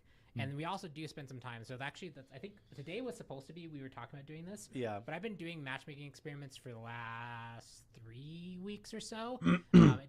You make a change, you kind of have to wait to see how it actually pans out because you can't get immediate feedback about how it's changing the queue. You have to kind of wait for a full day. You can iterate it on it and stuff like that. So we actually have some stuff to show on matchmaking probably on Monday. Yeah, we're going to go through that in the Hindu Man Not Here show, you know. Is that what it's called? Is the Not Hindu Man show? Yeah. And I think item balance is one of those things where it's like, depending on where you play the game, you might feel that you aren't being listened to in regards to the balance feedback that you're getting. But ranked conquest is support. He's probably alluding to support. Is different than high ranked conquest, which is different than casual conquest, which is different than joust, which is different than arena. We generally balance around a pretty medium to high level of conquest play, but even things like, so for example, I was running a query for items to like nerf. I was trying to get like some statistical understanding of like where items fell. Yeah. And one interesting thing I had to do to get like Magi's Cloak, we get constant complaints about Magi's Cloak from very, very high ranked players. Sure. But if you actually run any state about how often it's being built, what its win rate is, and all that stuff, you basically don't see it at all. Sure. And it wasn't until I basically said, okay, I'm going to consider a ranked player, a top ranked player. They're going to 10x their voting power in regards to this statistical query. And finally, it showed up on a list. Okay. Right? As to like a like statistical query of like how things are running. So like if you're at the top end of play, Magi's Cloak is something that's absolutely running the experience of a lot of the lobbies you're playing. Right. Whereas every other player, which is 98% of the entire Smite player base, doesn't see this at all. So if we address and nerf Magi's Cloak, I think it's reasonable for someone who's playing Arena, like, do you not even care about the Arena players right now? Like, how are we supposed to deal with Ares running at us all this time? Versus the top rank players, if we don't nerf it, I've gotten the complaints of, why has this gone unnerfed for 7 patches? Yeah. Right. I will bring up the fact that we brought up Ares and Magi's Cloak there because I know there's been a debate internally of like exactly how that's supposed to work. Yes, Do we have a definitive of well, how we feel on that? Because I didn't want to bring that to the forefront, but you kind of did. Yeah. So some of it is I hacked Magi's Cloak in, right, and it can only work in certain circumstances in certain ways right now. Okay. And we will eventually circle around to fixing it and getting it to match Smite 1 parity of implementation. Okay. But it felt better to actually have it in the game addressing most things. For sure. Not, right. Good explanation, at least, just to go through that. So when you have generally a balance complaint, it's probably more helpful to explain what you're playing, where you're playing, and your specific issues that you're having with balance. Because it's probably what I actually see happen a lot of time is I'll see like 10 people say, "Wow, Smite's balance is terrible." Yeah. And then someone will be like, "Okay, well, what's wrong?" And someone will post actually they're what like, they think is wrong, and then they'll get absolutely piled on about how dumb their opinion is. Yep. Because that just happened because everyone's got a different opinion. Because everyone has a different opinion about it. And so we're trying to make sure that we get the right balance of addressing the things. We also are working on new characters, a whole bunch of new features coming in. So there's almost only a certain amount of time we can dedicate to this stuff. Like my matchmaking stuff has largely had to be on the side of what I'm doing in investigation. Because you've still got to do other things as well to continue the process. Yeah. So we are trying to make progress. I hope these shows show that we're being pretty transparent about what we're doing in those regards. But yeah, if you're going to get the feedback, it is generally helpful to say like, here's why I play. Definitely. Here's what is currently frustrating me and why. Definitely. And that's more helpful overall. Really going back to the like, listen, if you think the game is unbalanced, please mention what you think is unbalanced because people will disagree with you.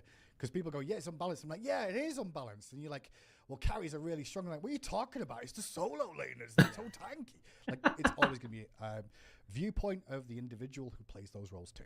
There's a question, who's receiving the next aspect coming into the game, and what is it? On the show on Wednesday, we went through the 3 aspects in our holiday mega patch. The next aspect, I believe we settled on, is going to be the Geb aspect, which is a rework of his existing aspect of Calamity, where he becomes a carry. He has ranged basic attacks. He throws boulders or fighter jets if you're using the Geb 1 skin.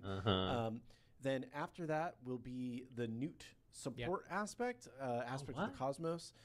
Where she gets a cleanse on her dash, and her 2 becomes a stun in the center, and her 1 gives her allies little extra firing things. Oh no, yeah, so the 3 I was thinking. You were saying that. Yeah. And then after. Interesting. I thought Nut was gonna be first, and then Geb, and then Kugan. They're doing it differently. So Geb is first, then Nut, and then Kugan. Kukulkan still last. After that will be Cuckoo aspect, which turns him into close range burst mage with some Shotgun. jungle priority. Definitely lean in Shotgun jungle with some of the jungler. aspect state there. So yeah, 3 aspects on the way. Edgewing, send either a report through the Discord or through the bug report form, because yeah, we'd want to look at that and be able to fix it before she goes out. So then on Friday is Geb's aspect dropping. And then sometime next week, maybe Tuesday, Wednesday, I don't know, it's going to be nuts. And then after that is Kooks, probably the week after. Because they still have 2 more weeks of stuff to do. Yeah. So tomorrow they release Nut OB25. Then on Friday probably is Gebs. And then Tuesday of next week is going to be Nuts aspect. And probably the Tuesday after that is going to be Kooks. I don't know if they'll be gone for both weeks. For both Christmas week and New Year's week. Let's wait and see. Maybe I check some stuff out. Alrighty, let's continue.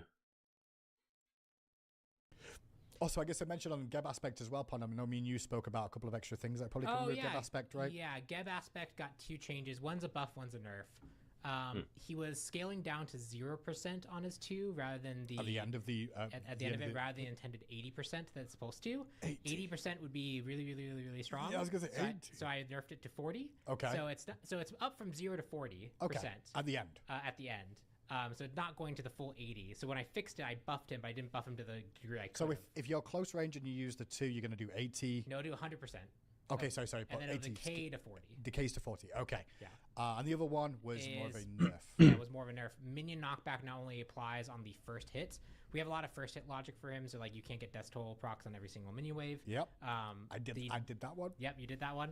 The minion knockback will now also only apply to the first one that you hit, which means that his ability to control the wave is going to be a lot more mitigated because of that. He'll take a little bit more damage too, because he was able to just keep pushing things away so they couldn't fire as well, which was pretty useful. Yep. So small changes towards the Geb aspect, and we'll continue to look at that too. Sentiment in the community with junglers are already strong. Now that side lanes have less farm, I'm concerned that junglers will start to run the game. We'll have to see. They already run the game. What are you talking about? When we make big changes like this, it's often really actually hard to predict what's going to happen just because a lot of things are fundamentally going to change. Super simple. Because like one other way to look at that is now that the side jungles are gone, well, where are the carries going to go from more farm? They're going to go into the jungle, probably. The jungle. Or stay in lane and just wait around. Right. There's 2 options. Yeah. Yeah, and so like play more aggressive. You might end up seeing that actually laners go into the jungle more often now. To steal some farm. To steal some farm from the jungler, and maybe the jungler ends up being a little bit weaker overall because of that, right? Like I don't know if it's as easy to predict what's going to happen there, but we'll watch accordingly and see what's going to happen.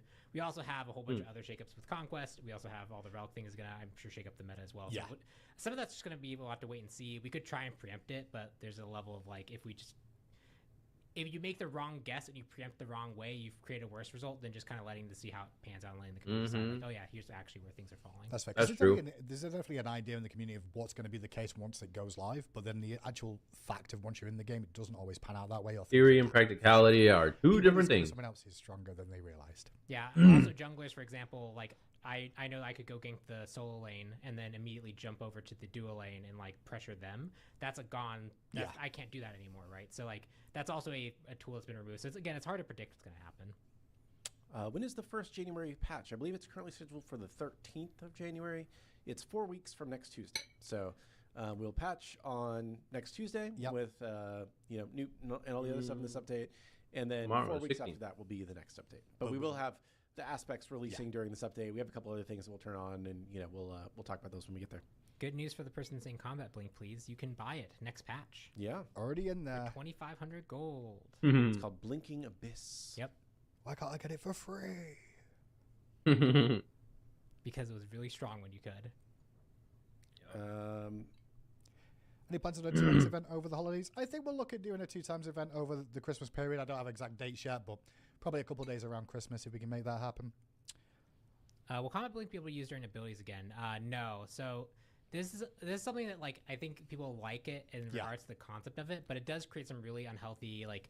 A lot of the PvP balance of the game is around being able to react to things and be able to understand what's happening. And like there are certain trade-offs that characters are making that like should probably stay respected.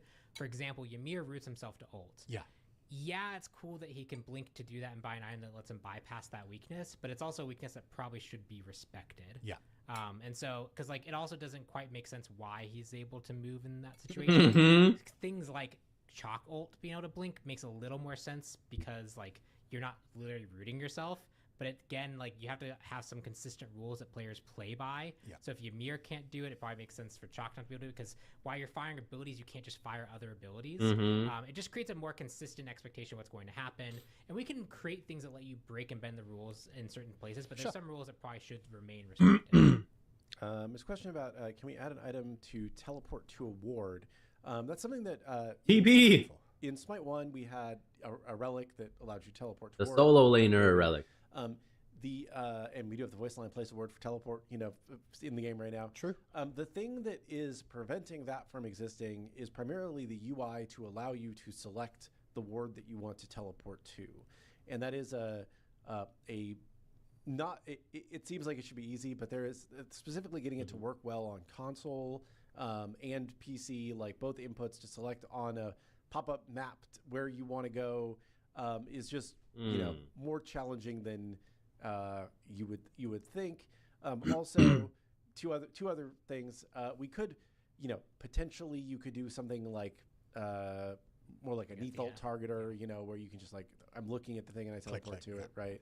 But we do also just have the base teleporters now in the game. So if you're trying to like get around the map quickly, you can back and then teleport out, and the Nagas now too. And now you can teleport to the Nagas, right? So there's a lot more ways to get around the map than there were in Smite 1. So things don't necessarily need to be one-to-one the same.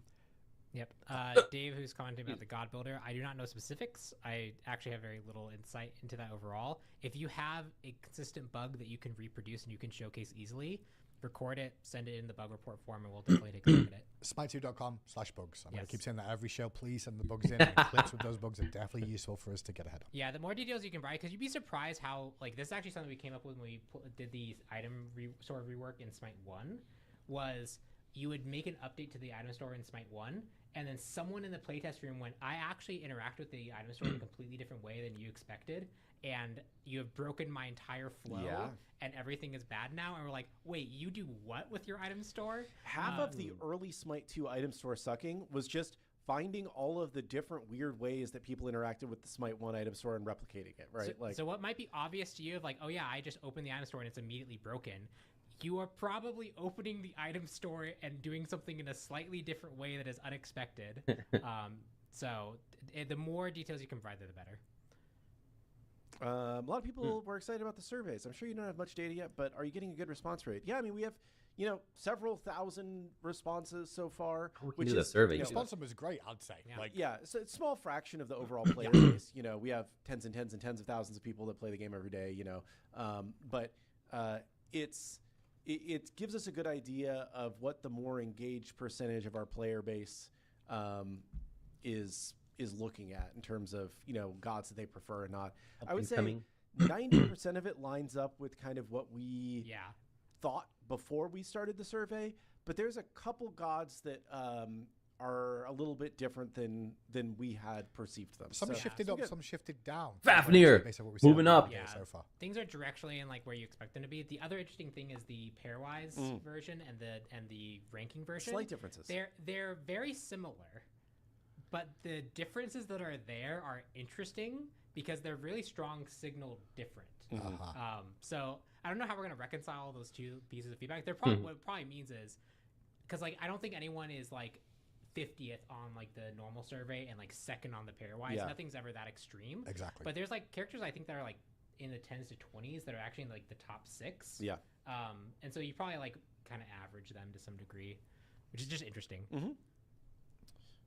We were talking right before this about some of the god schedule for next year and just like if they're based on the results of this, if there's some that we want to ship, the first few for next year are pretty set in stone at this point. But, you know, as we get a little bit further into next year, you know, maybe we interpret this a little bit and move some things You're around. moving I up. think that's the one thing with the community. Thank you so much for the feedback, and please continue to do those survey things because we will utilize them. However, it's not going to change anything overnight because everyone went, "Oh, we need Bakasora in game right now." You didn't say Bakasora in game right now, but I'm using him as a great example. I am sad though because like 4 of my mains are like in the bottom 10. Yeah, I saw the bottom 10 list, and I'm like, yeah, this feels kind of like feels like what you I have a expect. type that I like that is not popular. We're not going to name them because then everyone's going to be like, "Oh man, my main's gone. They don't care about me." It's not the intention of this at all. Is that survey on the Smite 1 home screen? Maybe that's tailored to them. Can we target some of those people's feedback to get why they're not on Smite 2 yet? Yeah, so the survey is on both Smite 1 and in Smite 2. Correct. And then there is a survey, like there's questions at the beginning of the survey to see like actively play how much you actively play both the games. So we can filter it by that to try and see, you know, what appeals to certain people. There's you know, there are people that are answering the survey that have only ever played Smite 2 and have never played Smite 1. That was the great thing to see is just like the newer players coming through, haven't played Smite 1 before, playing Smite 2 and giving active feedback of what they want to see. Definitely, I guess if they're giving some feedback on the gods too, they're kind of like, "Oh, that one sounds cool. That picture looks great." If they've not really, you know, played Smite 1 before at all, that's kind of an interesting take. Actually, that would be really interesting. Like take the dates down. Look actually, look at the pairwise one because if you're new to Smite 2 and you actually don't know what the gods do, and you're at that point actually evaluating just the picture. Yeah, that's great. Yep, which is kind of interesting. I wonder how many of them are actually going up to go look up the kits. Probably not. Probably that not. Many. Yeah, none. I mean, if you put a whale there versus, I don't know, Bakasora, that's a hard one for somebody who doesn't know. Like, wait, I can play as a whale? What? Yeah. Baked Alaska, rollout, or is that from Monday's show? Full like roadmap God rollout stuff. Probably it's gonna be till after the holidays. Probably be once we get back early next year. I will say a lot of people in chat have asked that question multiple times the last week. It's the same people where we're like, guys, it'll be next year, like on the roadmap. There's a lot. I get the love for it, but there's always a lot of greed of like literally we have just announced like multiple gods, multiple things. It's like, okay, what's next? But what's next? But what's next? Give us a beat. Is it possible to implement live calculations and tooltips on items that use percentage or other formulas? Actually, it is very difficult. I've tried a few ways of cheating this in. The tooltips for items is a different system than the tooltips for abilities, and so they don't take the same arguments and work with formulas the same way. There's a way to kind of cheat it, but it doesn't look good, and it breaks under a lot of cases and doesn't account for a lot of things. Like, for example, the Rada Tahuti interaction. It wouldn't actually show, like, even if I got it working, it wouldn't showcase Rada Tahuti's bonus effect that way. So it'd be nice to go back and look at that at some point, but right now they just don't work that way. Thoughts on CCR items? I would like to probably bring that stat back at some point. CCR. I don't think it's a catch-all answer for the crowd control reduction, like amount of CC type. I think people bring it up generally in like the one relic discussion and the amount of CC in the game. And CC buffering, I guess, is another reason why it's kind of come into play. Yeah, I think. Yo, CC buffering is. I don't know if we actually are deciding. Does it even work at times? I think we're still like. Yeah. I think the big thing that I've largely taken from the fact that we've turned it on and off and a few times now is I don't know if it matters that much. I think people who are going to play Smite end up playing Smite kind of regardless, and it's a different. You're moving the pain around a little bit, but the pain is still there. The pain is so still I don't know if it actually. It was matters. in the right shoulder. It's now in the left shoulder, so it doesn't hurt as bad. But eventually, it will hurt. You know. And some people like they're lefties, so they care more about their left shoulder hurting. But agreed. Like, you have more of a knock-on effect. I don't know if it matters that much at the end of the day, but like for example, if CC buffering is gone, that would be an argument more for having something like CCR to kind of address that feel. That's fair. It's just one of those things that like we also have to make a whole new section on the store to make sure we support it. We'll have to go make the tier 2 items to support it. We'll have to go and make sure that like evaluate the existing items and see where it goes. I think generally when you actually run the pass of adding CCR to things, the amount of stats you lose to get that CCR, I think people are gonna be like, oh, that item feels weaker to me now. Sure. So it's one of those things that like when we bring it in, it'll be a decent amount of work for us. It's a whole brand new can of worms. We can dedicate the time to actually do the full pass. I will say also, I feel like buffering at this point now is kind of the case of like you'll complain either way if you die in a game. You'll be like, man, CC buffering's missing, or man, CC buffering didn't help me. Yeah. Facts, because sometimes, man, I get CC chain. I'm like, where is this buffering? Like, why am I still just perma-locked doing nothing?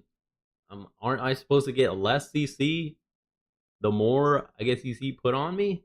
Huh? Like, where is this buffering? Like, so much for CC buffering. Like,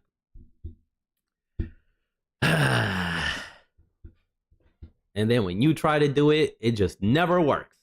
Nope. When it gets done to you, though, oh boy,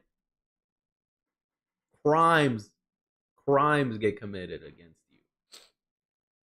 But you can't go and commit those same crimes. It's probably just the me thing. Like, how are you getting away with this? Like, you should not be able to get away with this. And then I try and do the same thing, and then I get punished because I know it's supposed to fail, and it doesn't fail when the enemy does it to me. I'm like, I knew it. I knew this wasn't worth it. I just wanted to test an experiment and see if I could get away with it too. And no, guess what? I was right. So how in God's name were you able to get away with it?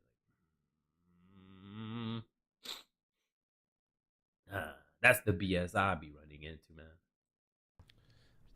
So New Thunder won't burst objectives anymore? Correct. It's just damage? Yeah, that's correct. So It's a bleed dot damage that will consistently apply a dot over time now, rather than a burst of damage. But it should help you like jungle clear more quickly if you get it as a jungler. Like it's still like still effective. It's still effective. It just isn't going to be the confirm kill button for objectives. Just bring back Old Hog.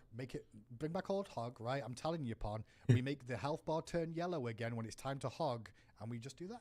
I'd be curious how people, because the piece of feedback that End I've of the heard multiple gods. times is, it feels bad to feel obligated to getting this. I agree. And I come from League of Legends as my first game I ever played, and I was a jungler, so I'm used to You have to the have Smite game was the mini game that I played. Yeah. So like I don't mind that loop, but I think a lot of people do. I think the issue is though that when we discuss like the League version versus the Smite version, it's the poor old support that gets forced into it, not the jungler as such, which is a kind of a and I know they're not comparable in the same way. Yeah. I'd be curious how people feel about more like I think the instantness of it is one thing that makes it feel very, very mandatory. Yeah.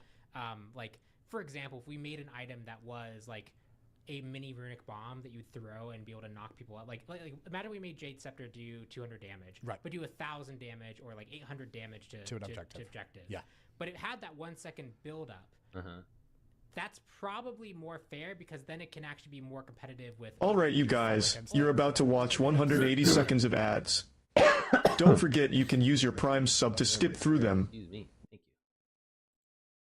you. Stop your burst because you saw it happen too early. Like, I think that's probably a more interesting world to explore of that type of. You can try to preemptively made it feel like it was obligated secure to go, and then it also made that like you felt like it was the I think Inbound said this literally. I go Galler Flare, see if they have it. If they don't, I'm gonna walk over and invade. So the early game like steal potential is one reason for it, but the second one, which is I think is kind of a down one, is 500 damage to a Gold Fury secure. It's low damage. Now we're not going to have that. Fine, but now it means that everyone's going to complain the mages didn't burst the objective down, or you didn't have objective secure, which is going to happen a lot more in games now, because everyone was using Sunder as an excuse. Yeah, I was like, oh, they sundered us. Oh, this item's terrible. Oh, he's right. He has a point there, though. He does have a point. And sometimes you would Sunder wrong. Like, no! And now Sunder is gone. Now mages are gonna get the blame. Boom! That was supposed to be their job the whole time, anyways. Not a freaking relic that supports get or solos get. Man, all the accountability that the roles don't want to take, it just gets dumped onto the support. That's what I'm starting to see. That's some BS. Like all these other roles, they want to have the carte blanche. They want to have the ability to do anything and everything, and dump all the stuff that they don't want to do onto support. And then when supports don't do it, it's because supports are bad. Blame support instead of just taking accountability. All right, you guys, That's you're what it about seems to like watch 180 seconds of ads. Don't forget Frick you can those use your people. Prime sub to skip through them. Hydrate up. Frick 'em, man. Give back responsibility to the roles that should have those responsibilities. That's it. As simple as that. Everything just gets dumped on support. For one time where that's freaking lame. Who knows? But he's out of the game now. Bleed is back. Yep. It actually is a lot of damage just like as you're clearing it. I noticed that. I'm actually think that poison bleed that's going to come from that is going to be pretty potent. Yeah. Because once people start to realize if you go the upgraded version, they can just like get a big team fight off, everyone's going to disappear. Mm-hmm. A couple people asking questions about like when is full release, when we're ready. I don't really have a firm date for you. You know, I think it's just I don't know what do the fans expect the full release is going to change so far, I guess is the question. Yeah. Like I know me and Clumsy have talked about like at least like 2 or 3 pretty big system-wide changes that like we have like cooking and we want to like be able to work through and see how they affect the game. So like I know that we have some things that we want to get done that we think are meaningful improvements to the game still. Obviously getting more gods is a meaningful improvement to the game. What you actually package together in was it like almost 200 at the end of Smite 1? You have the time to be able to package all those things together in the same go. Like I do think that there's like a level of things that we definitely want in before we have that full release type of like, because that'll be kind of our like last chance to make a really good impression. Yeah. Right. And we want to make sure like we are working on this game, trying to iterate through it and make it the best it can be. We want to make sure that we get there when we pull that trigger. I'm with it. Have you considered giving the Titans? All right, you guys, you're about to watch 180 seconds of ads. Don't forget you can use your Prime sub to skip through them. Thank you. Pattern to play around, or even things such as Phoenixes dropping down some fireballs.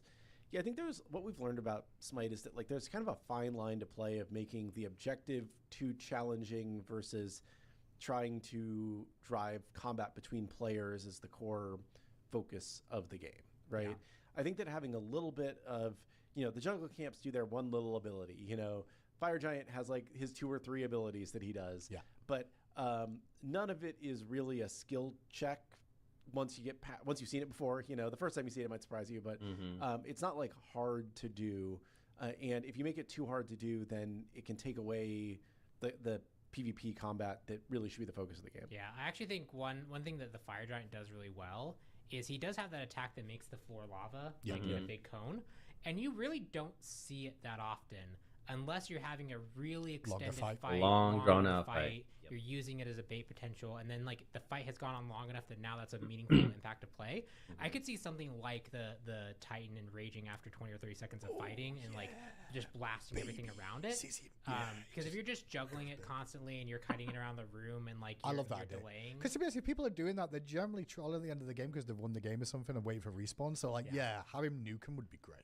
I think like that type of thing is cooler because like that's if like the enemy team's job is to defend their Titan, it's not the Titan's job to defend itself. Like obviously it can fight back a little bit, but like if you make it too hard, the games just don't end in a meaningful way. That's the thing about it. It's the final boss, right? But at the same time, it's the final boss. You've done all these objectives to get to this point, and now you're going to deal with another raid boss, like to try and take down at the end with everybody else. Yeah.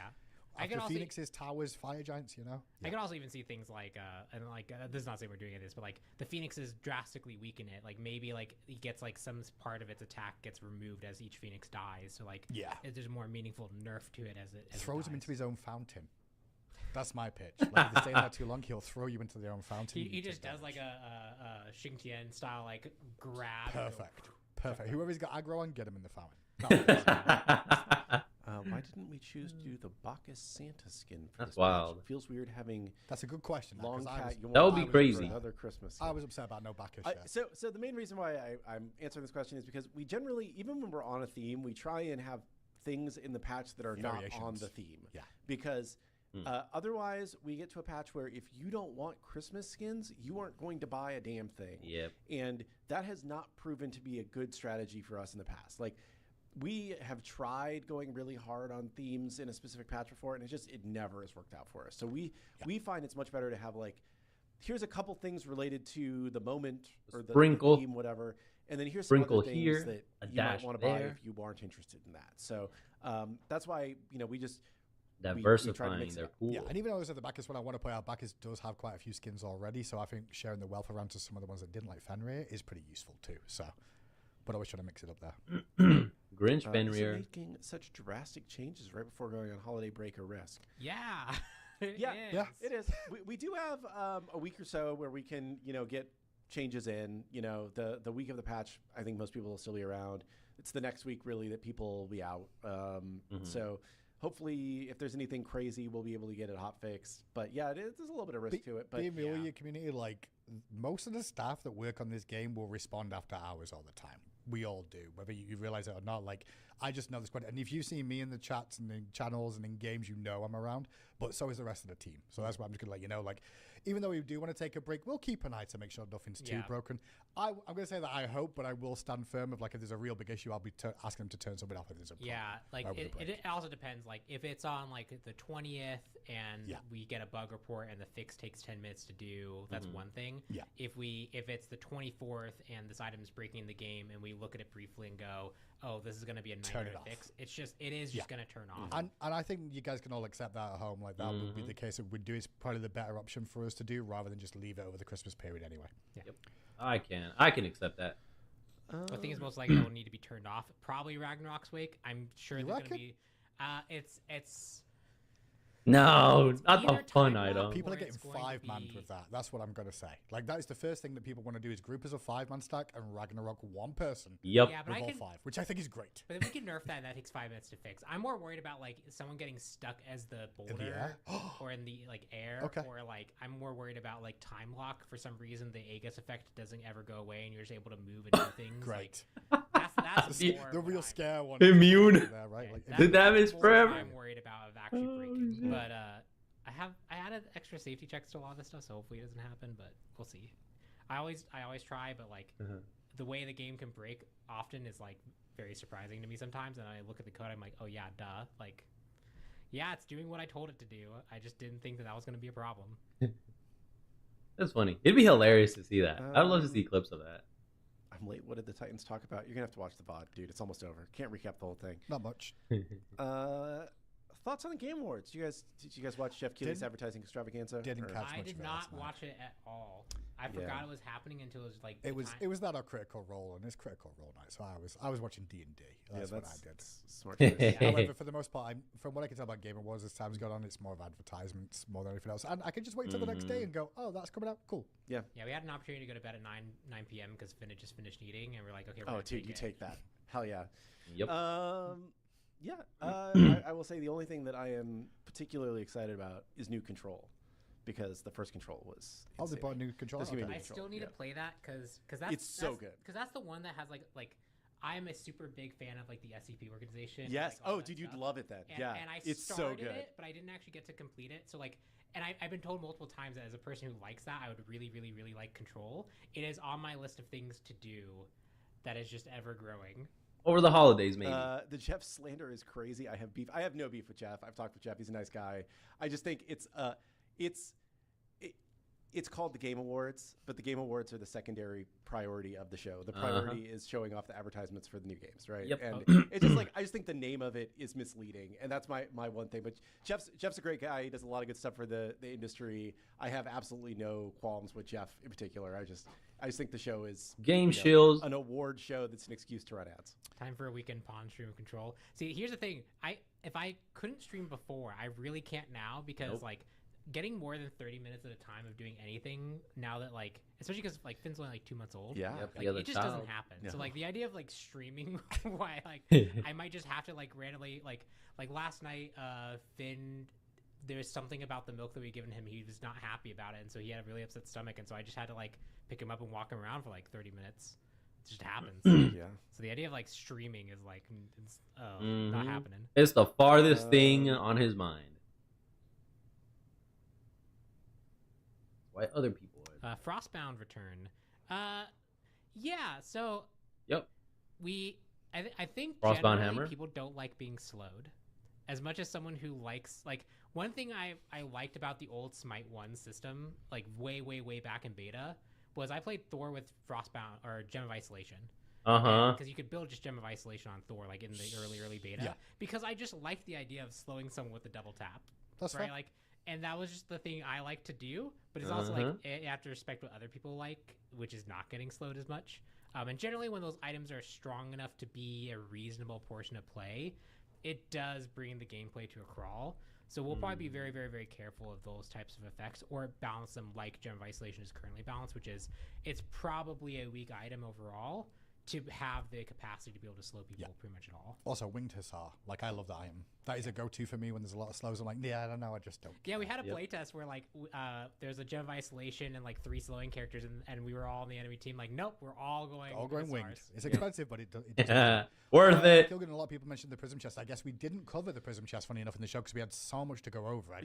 Well, it's not going to be going to be out when the patch releases. So we aren't talking about things that aren't out when the patch releases. That's fair. Okay. Obviously, because they've seen it in PTS is probably one of the reasons, and gone from there. Yep, we test things, but it doesn't mean something exactly else. What you see, not the Traveler skins, I guess.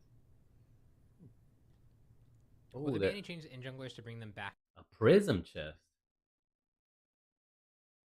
Probably on the Wandering Path, the daily chest roll.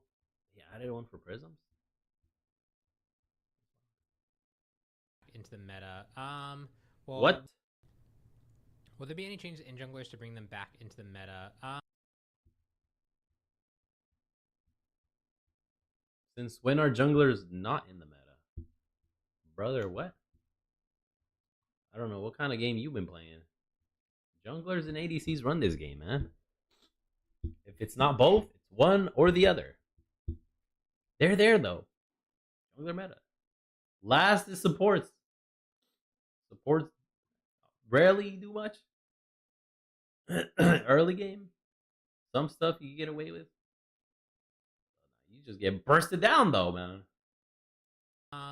Well, we have Cuckoo Aspect, which will be interesting to see how that one goes. I do think we probably need something to help in junglers in general, just because, like, I actually find that, like, on a lot of the in junglers, I might actually rush, like, a strength item and transfer it into, like, a Titan's Clutch. Just because that little bit of extra strength for clear speed is actually pretty meaningful. Yeah, I do feel like that's the one issue with the Cuckoo Aspects. I feel like your first clear is a little slow, but after that, you're pretty good. It's my experience with that aspect. It's kind of like what, like, Alquan. Oh no, the initial clear speed is so slow for the junglers. Oh no, the world is gonna end. Oh no. Boo-hoo, poor junglers can't clear fast. Boo-hoo, boo-hoo-hoo. Get out of here, man. Get out. When you can 1v9 as a jungler, I don't want to see you complaining at all. Nope. Not at all. Had a very particular hit chain that was very good, and he had some stats to help him out there to get him past the point. And then he has his 3, which is a low cooldown poke, and then you have your 2, which then fills the gap in between pretty quickly. Like, you have to. It's probably more of a per character basis thing, but like, there's probably something we can do to help in junglers in general. Regarding the Conquest map, subject to further visual adjustments. I'll say now, the maps support and the game is always going to be up for visual adjustments or adjustments along the way. It's not something that's just going to be left alone. It never has been, really. It's always had some adaptations as time's gone on. So I wouldn't say it's the last, but when the next one comes around, we'll let you know. People are asking for the year in review PowerPoint. The answer is still, if I have time to do it. It's trying to get everything closed out for the winter period, but also make sure we're ready for when we get back in the office and don't sit there going, oh no, we've got all these things to do in the small place of time. So. Just organizing the monstrosity of what has happened the last year would be is like a nightmare. I tried to assist a little bit, but we'll see how far that went, because it wasn't even great overall. An endeavor of I think it was itself. something stupid, like, I want to say like 300 pages of patch notes, like into one document, was kind of a starting point of like, okay, now review all that. So there's a lot that we did this year. Yeah, and I know that patch notes doesn't even cover all of it, because like it doesn't. The hotfix notes and additional stuff that's always not in there. Like, I actually remember, because there's an ambassador complaint that was like, why haven't these audio bugs been fixed? And I went and pulled like, the person working on the audio has submitted in the last X days 100 submits of audio things, and that's not just 100 tasks done. That was like, one of those submits could contain things like, here's 30 audio files. Right? I was like, a submission doesn't necessarily mean it's one thing. It's a submission of like 30 things at the same time. It could be any number of things, but I was like, we're doing a lot of stuff, and like, I know that a lot of that doesn't even make it to patch note show. Like, I've definitely fixed bugs that end up not making a patch note show, just because like by the time it gets out there, I've forgotten it even happened. I think that's why the community sometimes like, did we ever fix that bug? And sometimes we individual departments might not know, but overall it has been fixed or adjusted or looked at.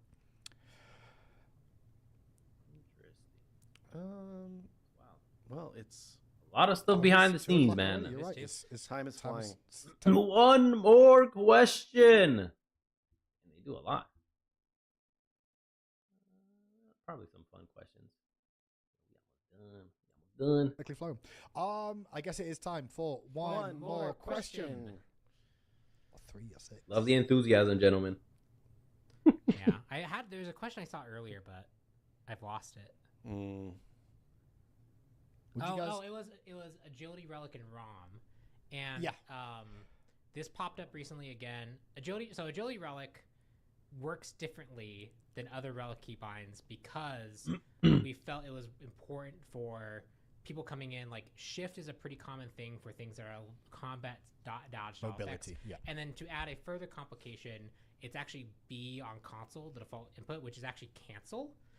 Which is why I think if you unbind it on PC and you can now right click to Agility Relic, and that's actually how some people use it. Me. And we think it was pretty important to give something that felt very familiar to people coming in with this type of effect. Whether you agree with that or not, that is the reason it is that way. But it does create some problems and some bugs associated with it. I was talking with Josh this morning. This isn't saying that we are going to do it. I'm sorry, Josh, for throwing your name out there. I was going to say, they don't know him by that name anyway. So True.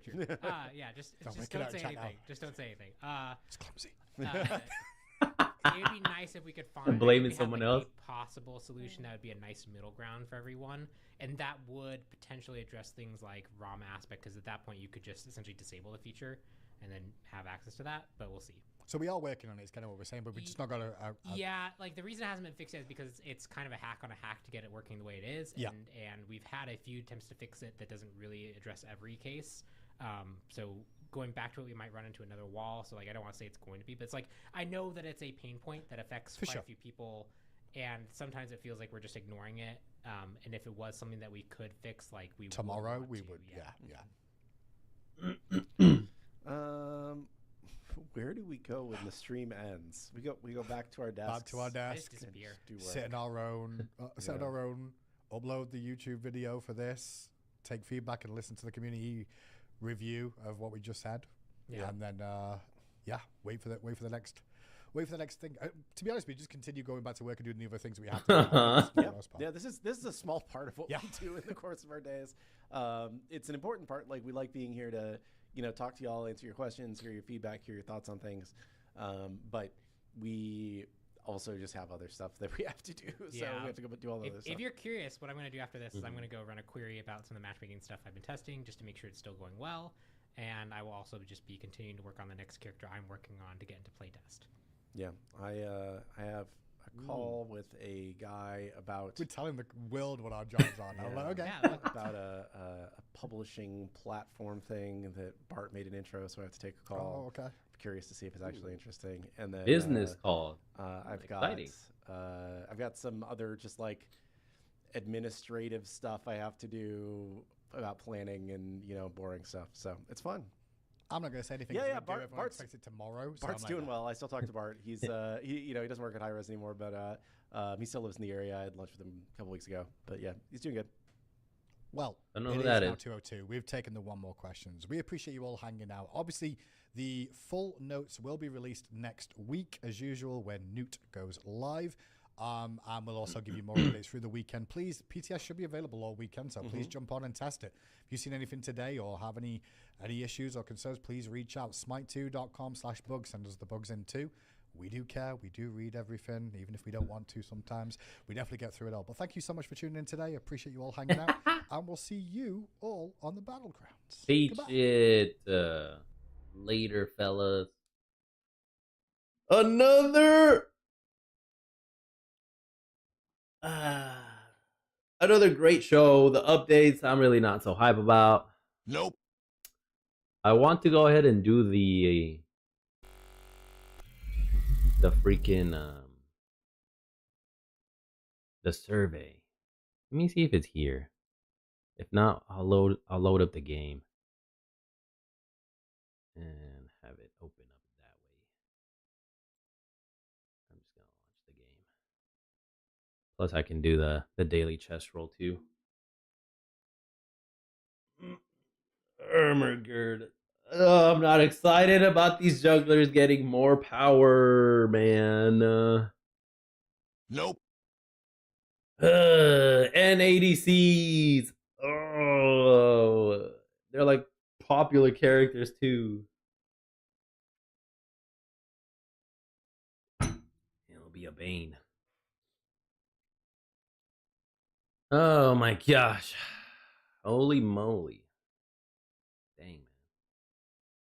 We'll just do the survey and I think call it a day. I do. Oh, loading up. Here we go.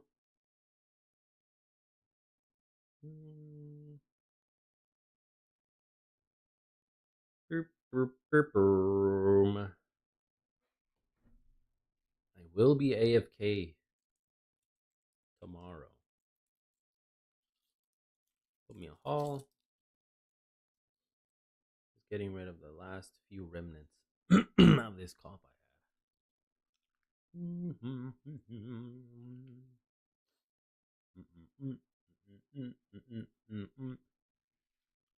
Bam.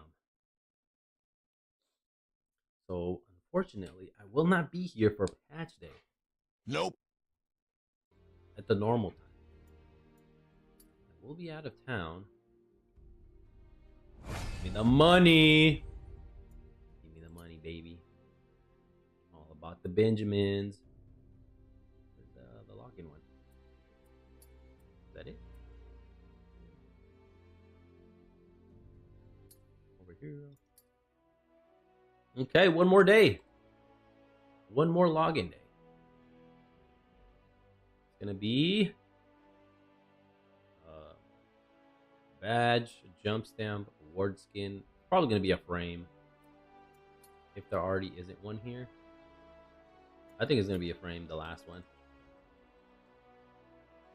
Because here's a badge. We have a jump stamp. Award skin. The next thing in line, I believe, is a frame. And we'll get the peppermint candy as well. So we'll be at 3. So we'll be getting the Aladdin Santa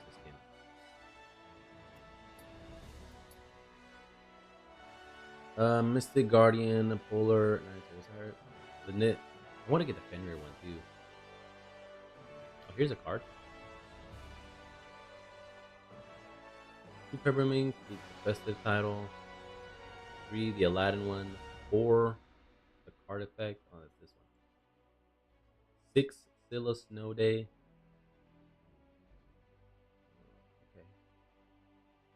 Chest rolls for Yulefest chest. Interesting. Okay. I did get the dodgy skin drop too.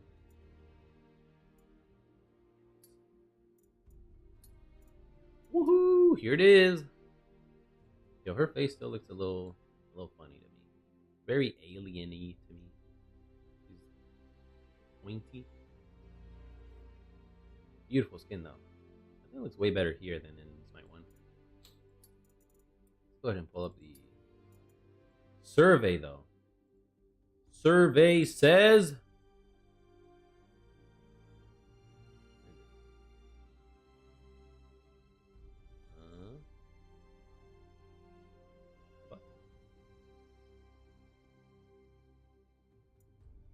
did they remove it from here? Okay, now I have to go freaking search for that thing.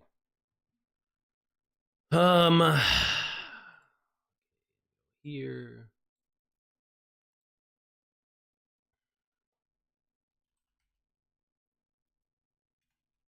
Smite 2. Forgot the B.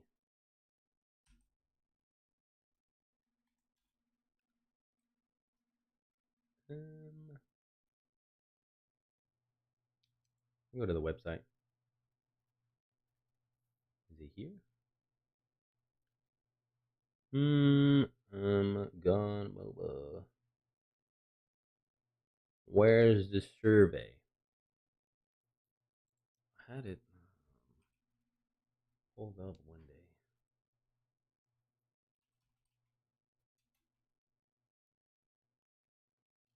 Here it is. Yeah, it's this one.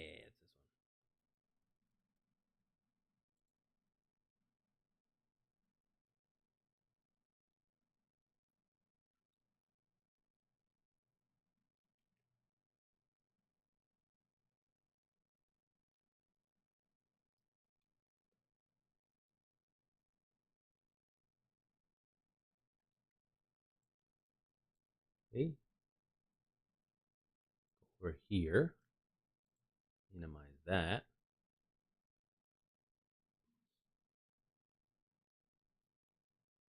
And then go over. Let me put some jams on too. Where is the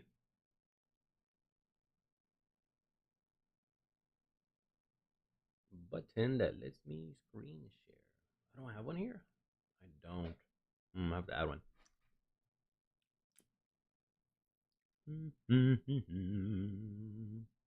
Music is loading up.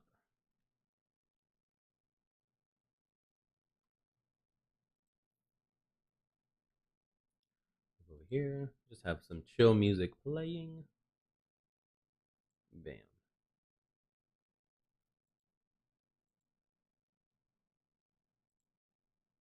You guys here? Nope, not yet.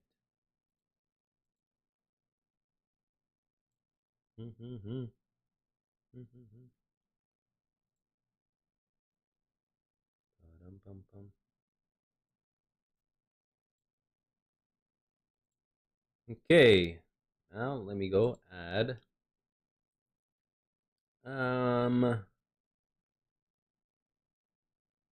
play capture. You hear the tunes? Hey, okay, thank you, brother. So it is. I'll put this one.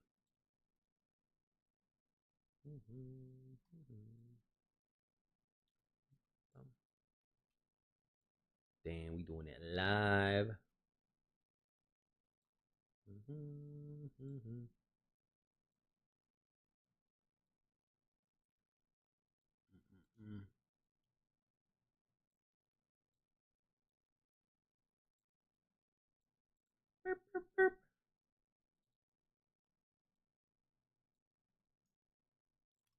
Okay, I think that's visible enough.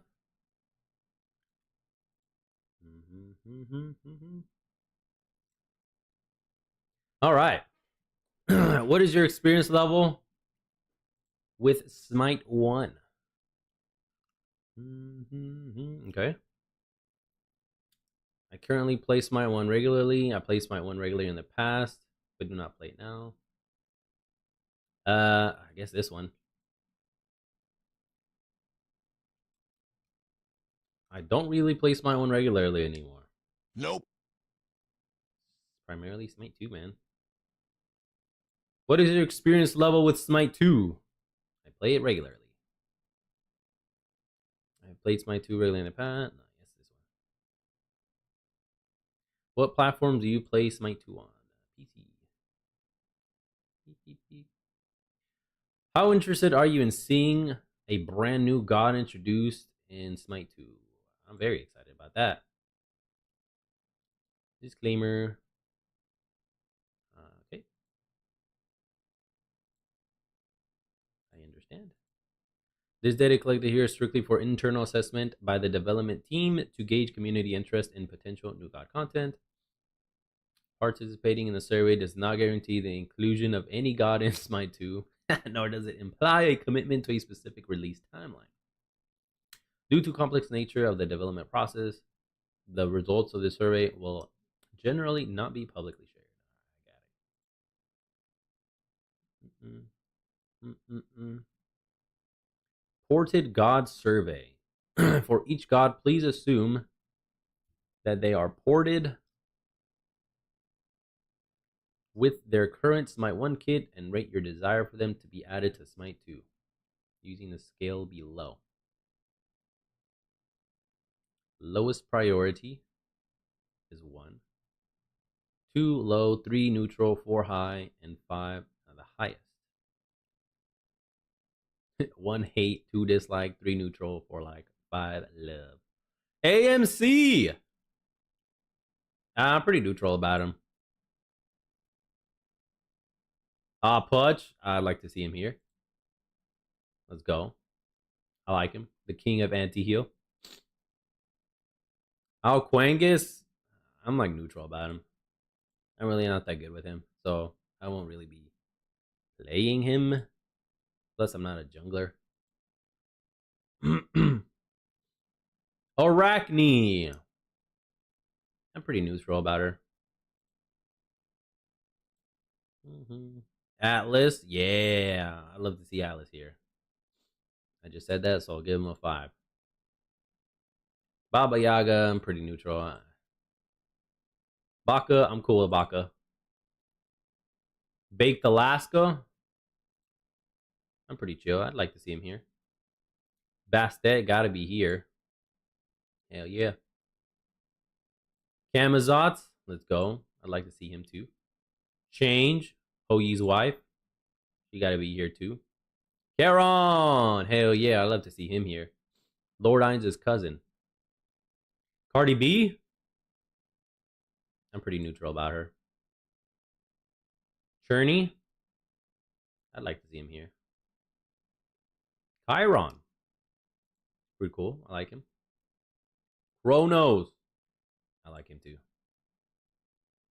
The Cleaner, I'm okay with her. Chatuli, yeah, he'd be awesome. Kuchulain, Kukolin, I mean, he's all right. 3. Discordia, she does a lot of burst. I like her. I'm chill with her. Erlang Shen. You know, I'm not that really good with Erlang Shen because I really haven't played him properly. I'm pretty neutral about him. I know he's really powerful. In the right hands, he'll destroy. He'll destroy you. Fafnir, baby, let's go. I want to see Fafnir in this game. The homie Fafnir is getting a lot of love. I love playing Fafnir. He's so much fun. I love the transformation mechanic he has. And all of the support role he has. The support abilities. Freya. Ooh. Freya. I love the character. She's just difficult as hell to balance. I'm going to go with 3 neutral. Just because having her in the ADC, it would be monstrous. Her pulse damage, it's insanely strong, man. Like the splash damage she does, ugh, it's disgusting. I'd love to see her though. Blonde hair beauty right there. Gil Goosey, hell yeah, I'd love to see him here. He's a fun character to play as. I love Gilgamesh. Hachiman. I still have yet to master his ult. Mastering his ult is pretty difficult. Steering the horse while being able to move yourself, that's a lot more difficult to do for me. He's fun though. He's got some excellent skins. Hebo, the man with 3 ultimates. He's pretty fun. I'd love to see him here. Heimdall, let's go. 4. His basics will do a lot more. His basics do the same amount of damage. Even though their attacks projectile speed is slow, they all cleave. So it's a cleave, and then a single high burst damage. Attack string. Hell. Hell is fun. I enjoy playing Hell. The main thing to her is mana control. Mana management. If you can manage that, you'll be A-okay. And then choosing what stance to be in, when to use your abilities. It's all about timing with her and being able to pivot at the drop of a dime. Hera and Argy, I'd love to see her here. Your queen has arrived. Horus, pretty gangster. I love Horus. Super lockdown. His 2-1 combo, nasty. You stay there forever. Ishtar. She's got beef with Gilgusti. Ishtar, the queen of skeezers, man. I love Ishtar. She's a lot of fun. She got mad because he rejected her. Some little lore there. Lizzo. I'll just be neutral. Her kit is solid. With Doom Orb, she was crazy fast. It's just that I don't want to be Lizzo, you know. I'll just be neutral. King Arthur. Spin to win, man. He was pretty cool. I enjoyed playing him. Kumba, let's go. Bring him. I'm going to be favoring supports. Kuzambo, let's go. Hell yeah. I'm trying to see him here. He's so annoying to play against. He's irritating. Like, he has so much lockdown. It's insane. Maybe Kuzambo can 1v9. Kuzambo's a lot of fun. He can whip these junglers and ADCs into shape. Show them the might of supports. Lancelot, he was pretty cool. I'm neutral about him. My man Bridget, or Maman Brigitte. She is pretty cool. She's Baron's wife. Baron Samdi's wife. His Bootang. Her kit was interesting, quite unique. I enjoy playing her. Senti Choro. That's what I call him. Marty Curris. Senti Choro, the man that can fly into the air and do 1,000,000 damage for 11 years and then not get any damage done to him. Nope. Oh, Maui for sure. More supports, baby. Maui's fun. Morgan Le Fay, hell yeah, I'd love to see her here. Niza, let's go. My man Niza. Niza's a lot of fun. I love playing Niza as a jungler and as support. He's a flex. Yeah. Nike, she's really powerful. All her team effects are massive. Very, very impactful. That'd be great to have. Nox! Fuck yeah. I love Nox. Nox support. Nox mid. Let's go, baby. I'm here for it. Crazy. 2-1 combo, you're done. Silence, and then a root. Or a silence zone area. Sphere bubble. Half a sphere, hemisphere. And then a bowling ball nuke. I love Nox. Oloron, ADC, magical ADC. I'm okay with him. I got no beef. I'll be neutral. Persephone, hell yeah. I'm trying to see my redheaded beauty in the game. I love playing as Persephone. She's a lot of fun. Raijin, I'm okay with Raijin. He's alright. He does a lot of damage though. Rat, I'm trying to see the rat. He's quite annoying though. His hitbox is really, really small because he's a freaking squirrel. Ravana, yep. Trying to see Ravana in the game. A lot of fun. Used to be a warrior and then got switched to an assassin because he played as a jungler, or people played him in the jungle role a lot. He was very, very effective because he was a warrior. Could never kill that man. So now he's an assassin, which I think sucks. He should have just stayed as a warrior. Secret, hell yeah. Trying to have the Scorpion Seductress here. I want to see her. Beautiful, beautiful Egyptian goddess. Set. I'm pretty cool about him. Or neutral, I should say. I'll be neutral. It takes a lot to play him for me. I didn't really play him that much. Understanding his kit, I still have to understand more about him in order to be really effective as a set and being like, oh my gosh, I love him. I'll just be neutral. Shiva, he's awesome. I like him.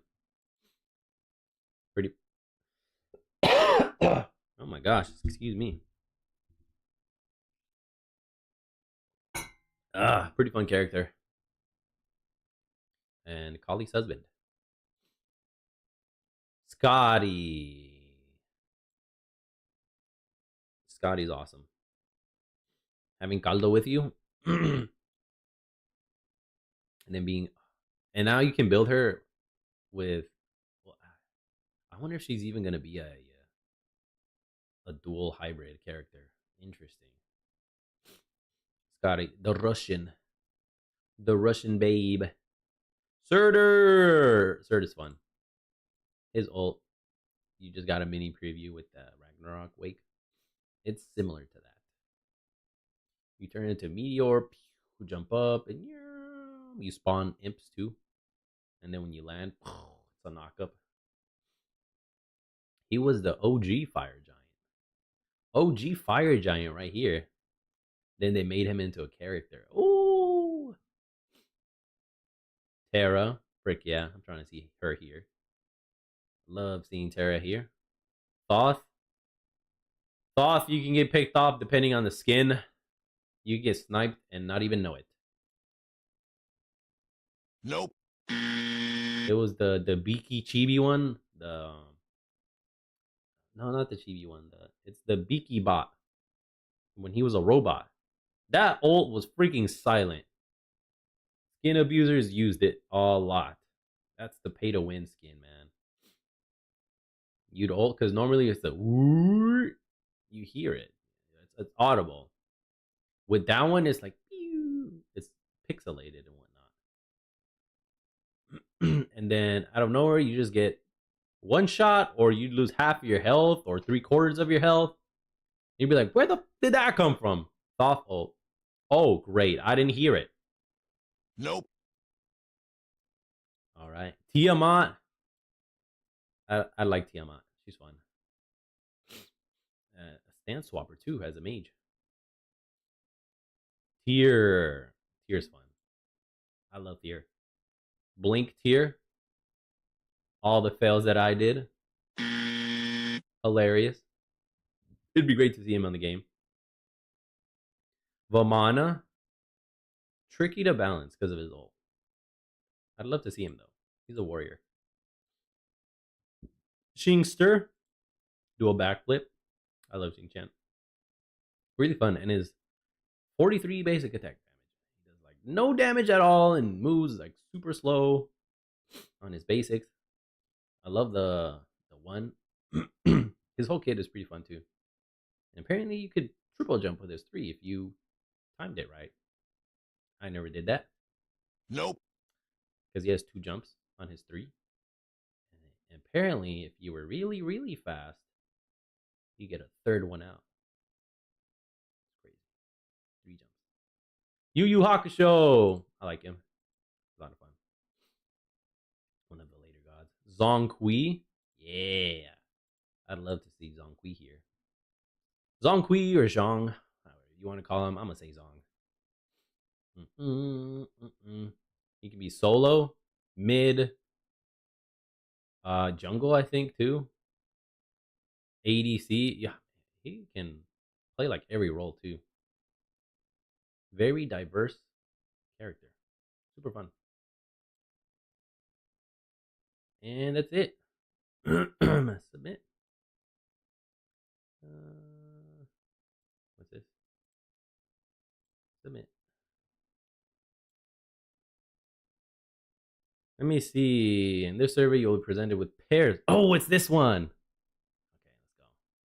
And go ahead and do that.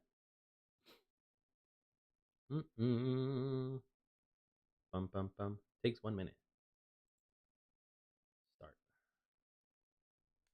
Which god would you prefer to see first? Lancelot or Baked Alaska? I'd rather see Baked Alaska first. Who would you want to see first? Apuch or Thoth? Apuch. Bastet or Heimdall? Bastet. Ravana or Hera? Ooh, this one's tough. I'll go with Ravana. Heimdall or Freya? Ooh, Norse versus Norse. Heimdall. Horus or Shiva? Probably Horus. Scotty or Cardi B? Scotty's a classic, though. And then Cardi B's pretty new. Sister to Scylla.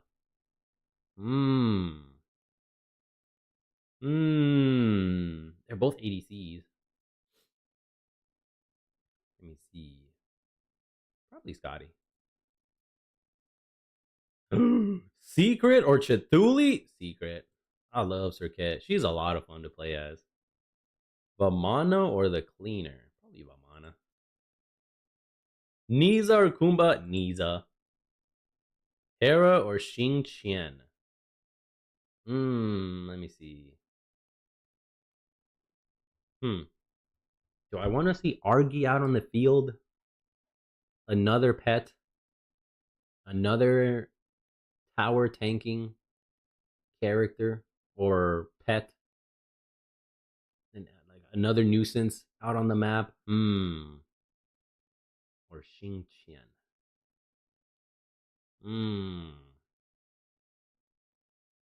Which guy would you prefer to see added? Probably Xing Qian. There's already Nual with their minions. Vulcan with his 3 turrets. I mean, the Morrigan, she can be either one, so that's like 2, 3, 2.5 people that have minions. Anyone else who can throw out minions? I mean, Sun Wukong, kind of. Probably Xing Qian. Sentichoro or Baba Yaga? Probably Baba Yaga. Yeah. Sentichoro's gameplay is not something I want to see yet. Gilgoosey or Heimdall? Gilgoosey for sure. Vamana or Lancelot?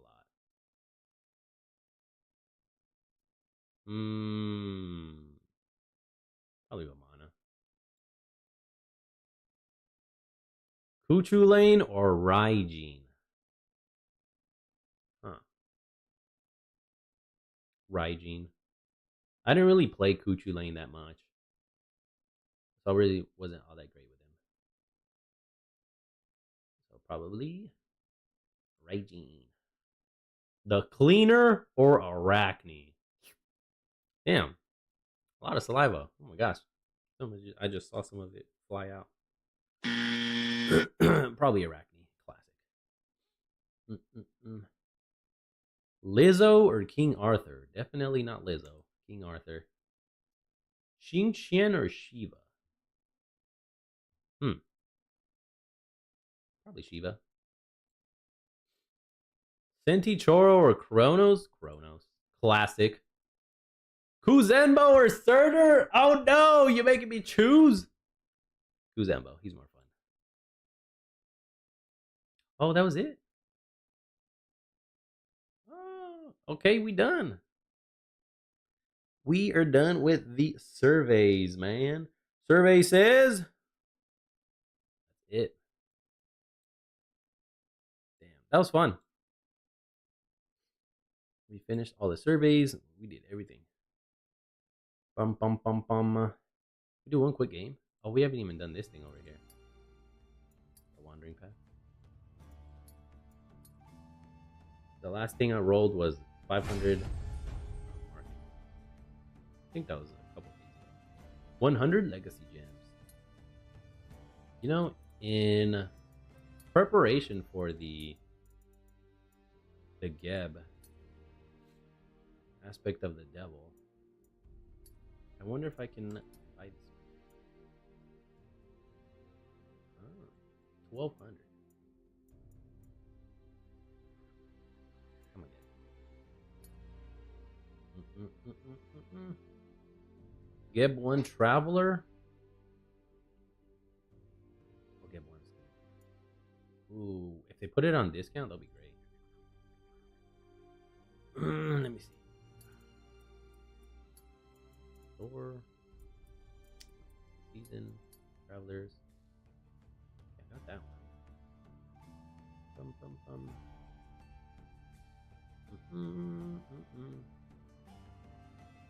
Darkest Night. Paper Arrow. I think I'm gonna get the Fenrir one. This one I just want the base skin, that's it. Is it available? Wheelix. 2,400. Holy moly. Dang, man, this is the only good skin. I don't like the rest of it. It's all whack. She looks so goofy. No, I don't like it. The base one is the only good one. And I still don't like the way they did her hair. They messed it up. I think the bob was fine. Just have it be a regular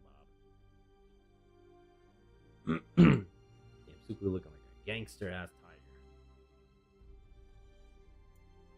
I got this one. 2,400. Maybe I wait. There might be some sales coming up for winter.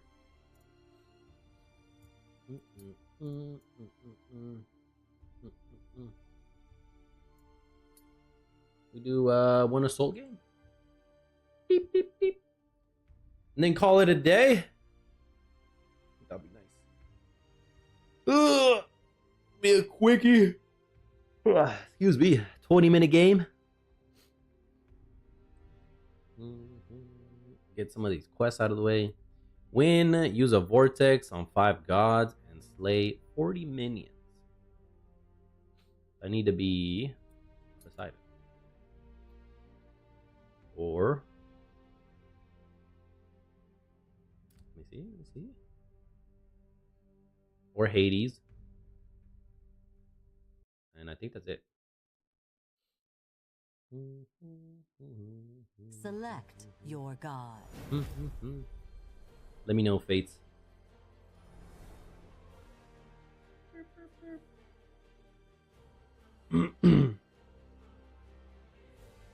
Achilles.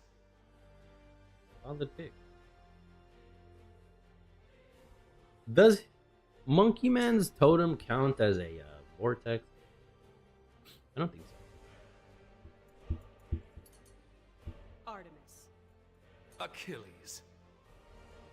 Let me see. Hoon bots. Someone else picked up Achilles.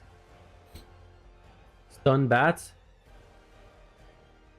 We got Ares, Merlin, Achilles, Agni.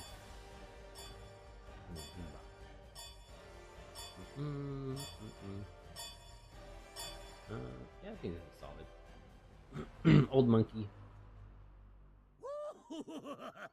You've chosen chaos incarnate. How wise. Yo, the voice doesn't really match up with the character at all. The character design.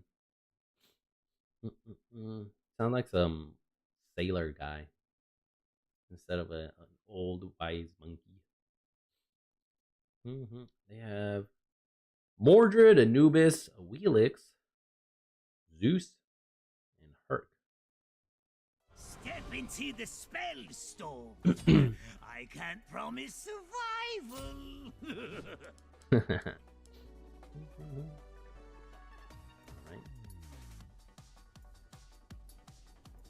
So they have their team comp is nasty.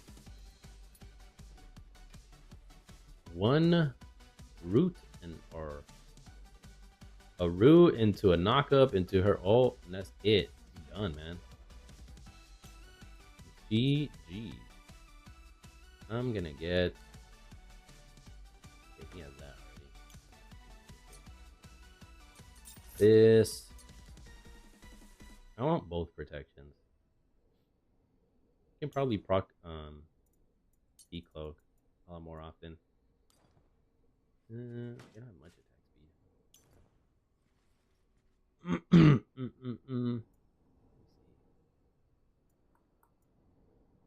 We are gonna need some anti-heal though. Let me see if I can get it. Yeah, contagion. Anti-life steal, not anti-heal. Let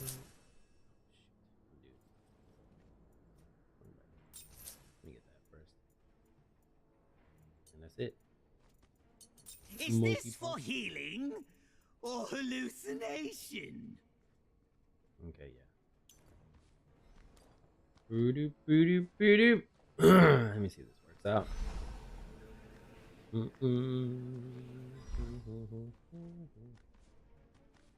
Before his nerf comes. You working?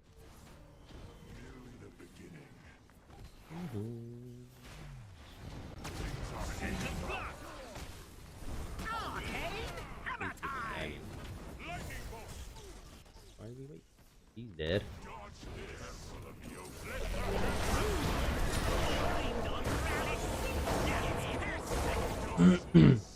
Oh.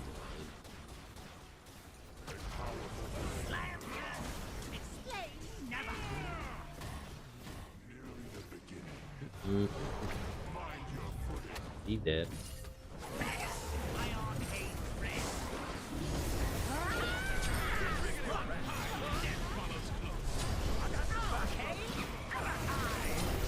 Dang, got him too. I sense your fear. Nice.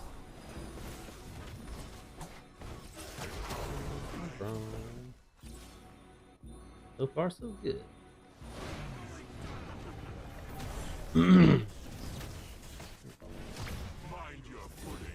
Give me some mana. I jacked you. I jacked you for the mana. An enemy has been slain.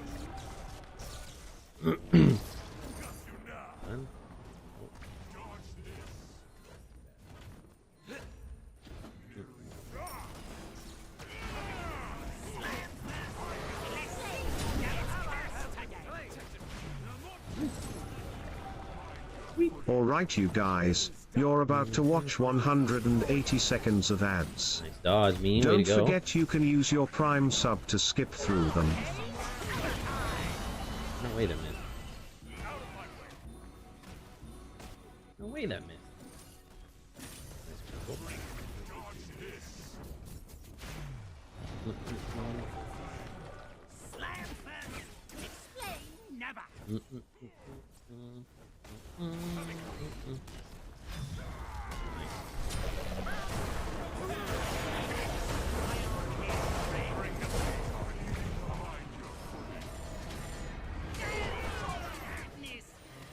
Disruption, get a bead. You better leave. What? When did I do my 3? What the heck?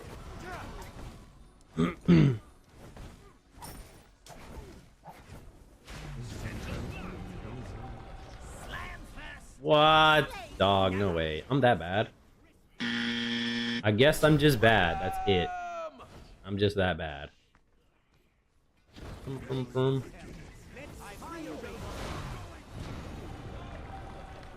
my anti-life steal on. Oh my gosh. Achilles, he doesn't die. He's immortal. Alright, you can have that one, Ares. I stole your first one.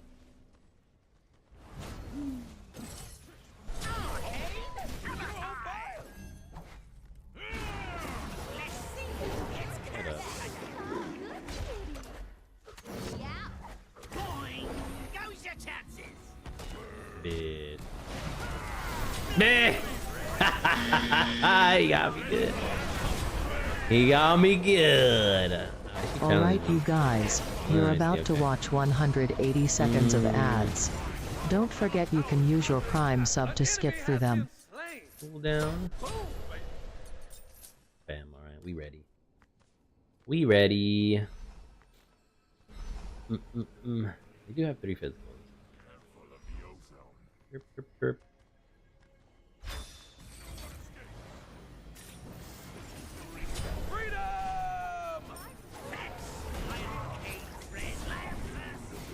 No way, the monkey didn't hit him?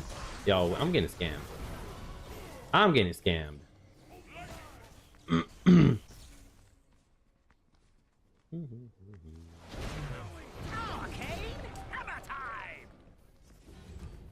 too late. Damn. Couldn't teleport.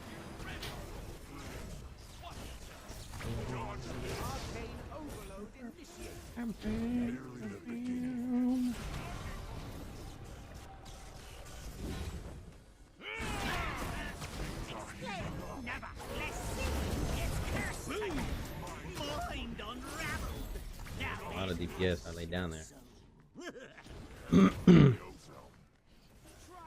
Not enough though.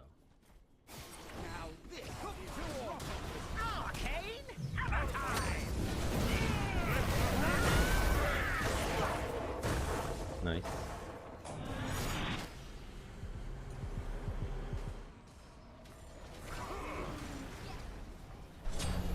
Nice. Only has one ult.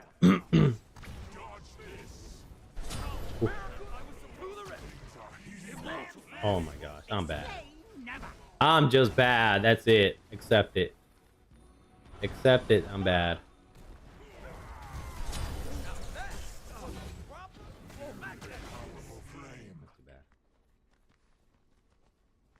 Alright, you guys, you're about to watch 180 seconds of ads.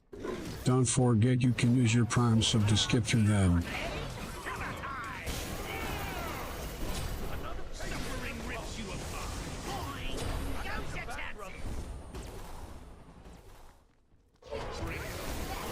No, my cooldowns got me. My cooldowns got me. Alright, I got some CDR now. We should be good. Whee!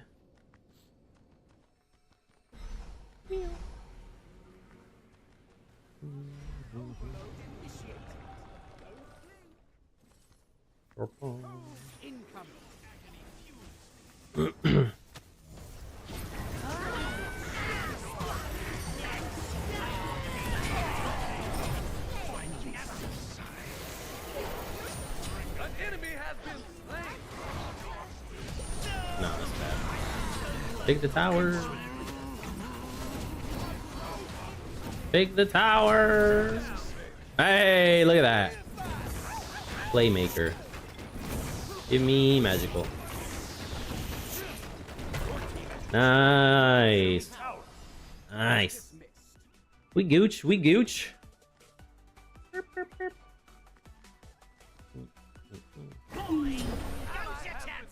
Oh, you got? What the heck?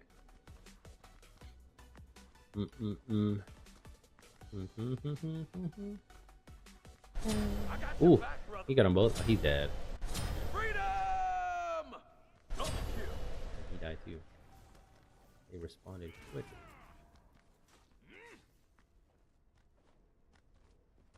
For the red. Damn it.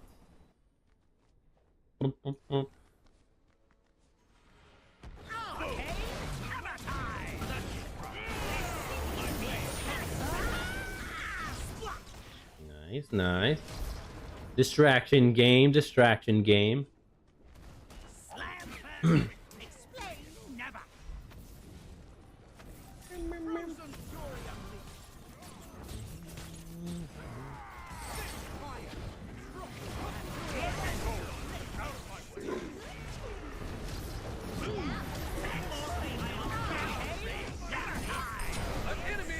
Nice.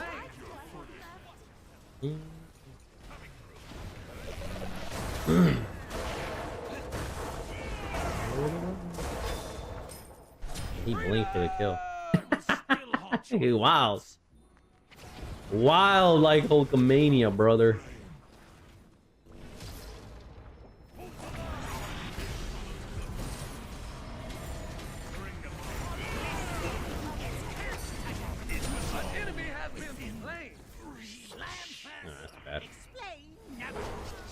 Beep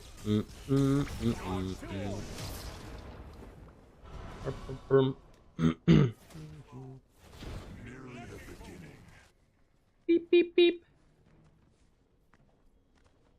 Nobody wants the.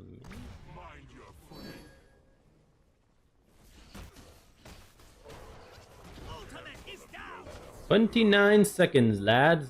Oh, I have this open.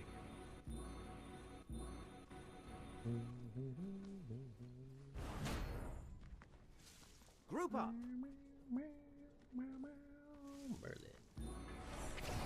Donka.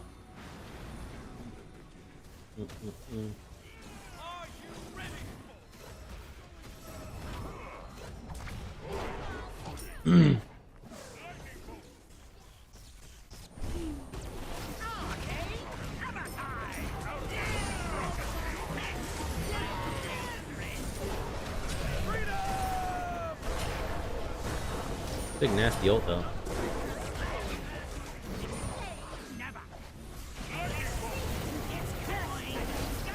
Nah, that's too bad.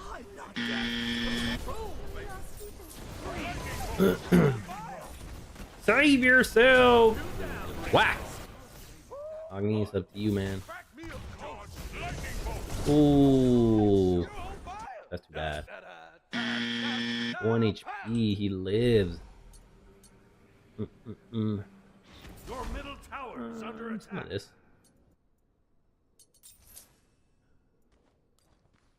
They don't take tower though. Nice. Your middle tower is under attack.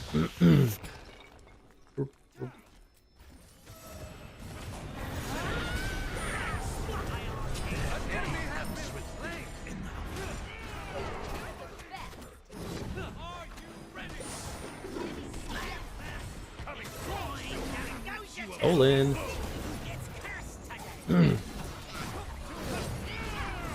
Get him, team. Nice body block. You have to forfeit it.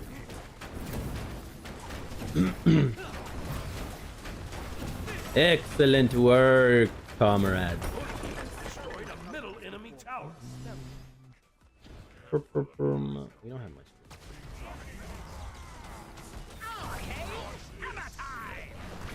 Alright, they're all.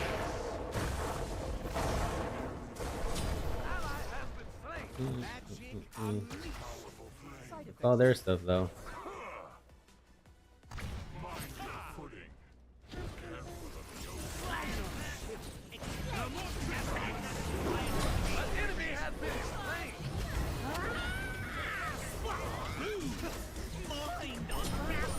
Bye.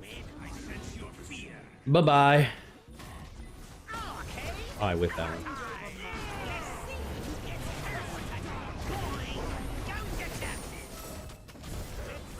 Man, anti-life steal. Nice.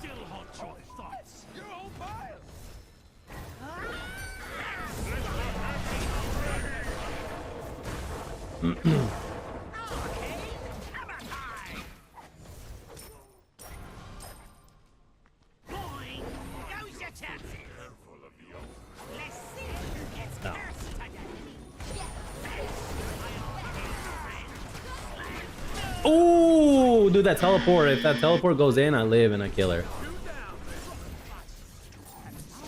I was so close. They still got him though. Let's go, team. Alright, that's his. Oh. Yo, he's a 1 HP. Ah, 1 HP.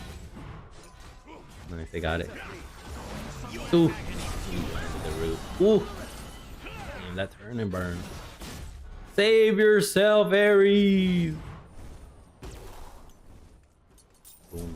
Got me quite a nice. I got my ult again. Let's freaking go, baby. On my way. I'm on my way.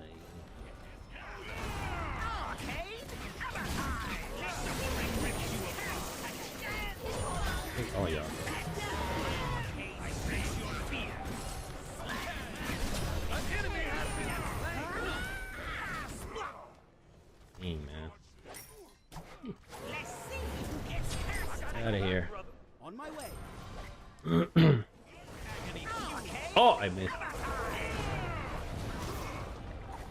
They're all alive with 1 HP. Yeah, I don't know why he did that. He's crazy. Back it up, back it up.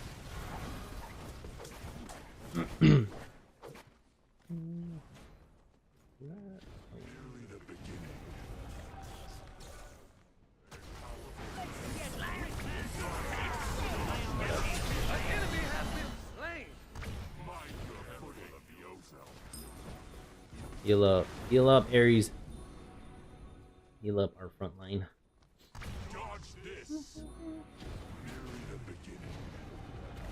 Mind your footing. Things are heating up.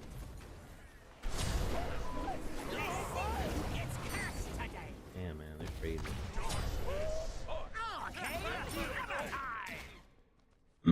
We need to hit the freaking bird. Just focus the objective, please. Ares made a distraction and nobody hit that freaking bird.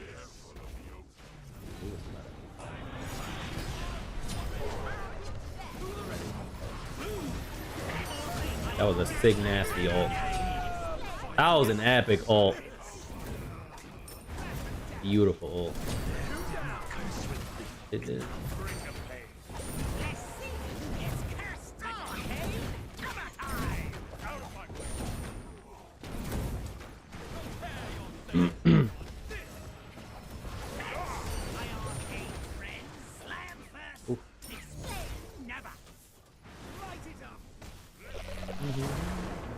He's about to get.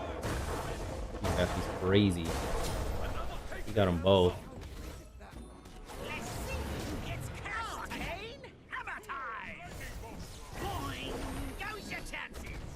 Oh, he got me. Oh my gosh, he stole it.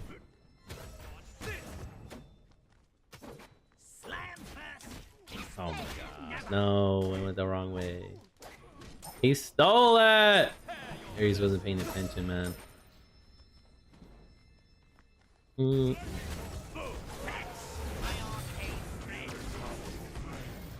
it on.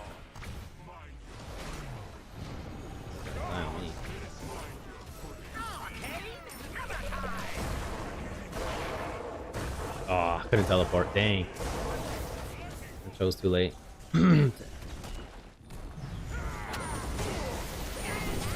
Ah, I couldn't even get off my ult. Are you kidding me? Fuck.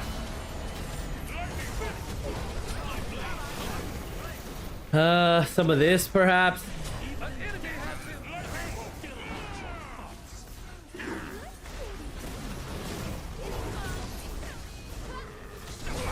Nice, he got him. 1 for 4 though. That's not, or 2 for 4. That really ain't worth it. Nobody else has anti. You got it. The easy appliers don't get it. Oh my gosh, so close. Nice, he got her. 1v3. Oh, Merlin's cooking. Merlin's cooking. Let him cook. Oh, that's too bad. That's too bad, man. Yo, Merlin was cooking. He was on fire. Cooking with fish grease.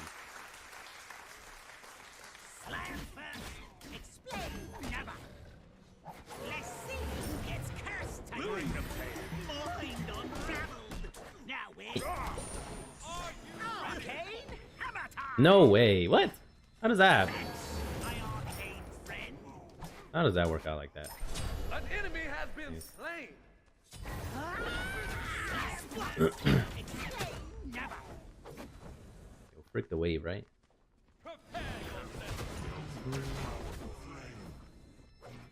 My ult though. Arcane hammer time.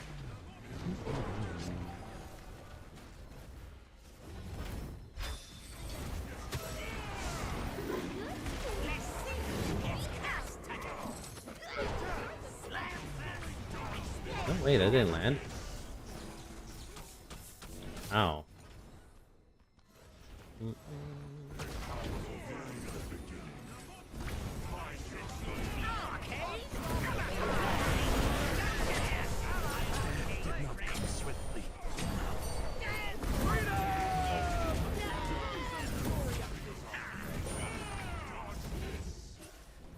Damn, he misused the dagger because he didn't use it.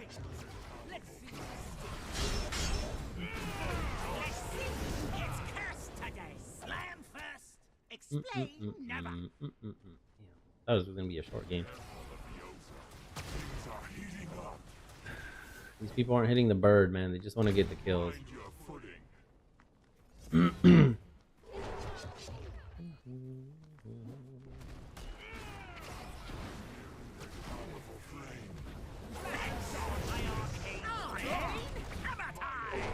only stuck to him. Oh, late at these.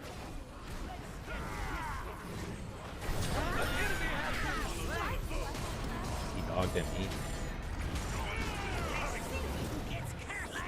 No way. Boom,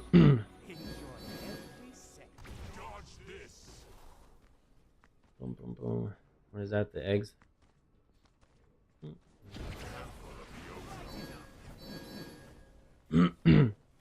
One of y'all get that ish. Y'all are low on HP. Place a ward for teleports.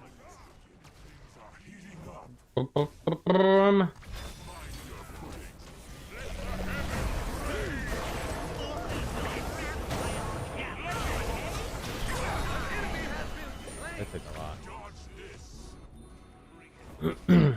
We missed. We missed so much.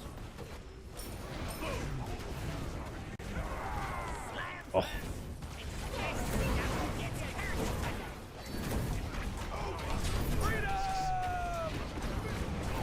This. Phoenix Siege is here. Hit this. What?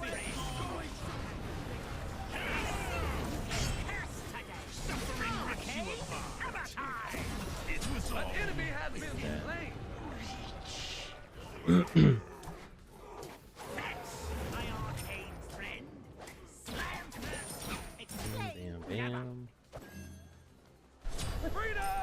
You're not die.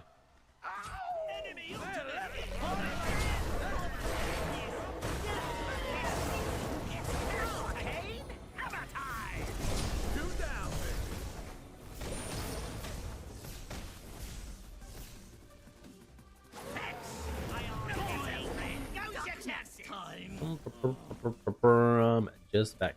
No need to die. Back it on up. No need to die. Trying to 1v1 him.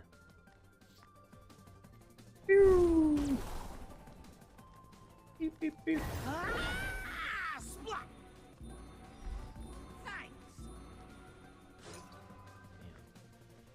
Ultimate is down.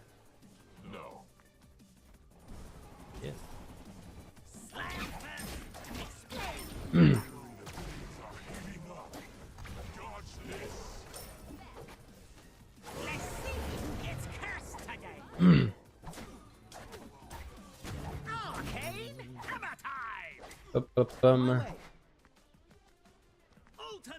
Alright, I got my ult.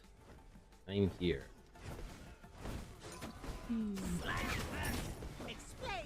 The final siege.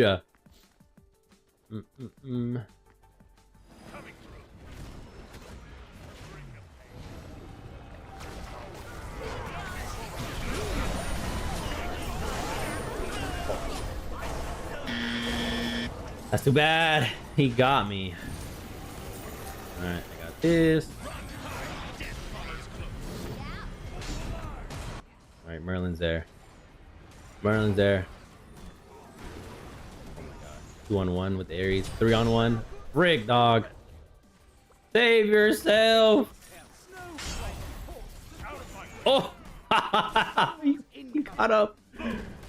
You're going nowhere, dog. Oh my god. Nice! Squirrely as Merlin. He needs to die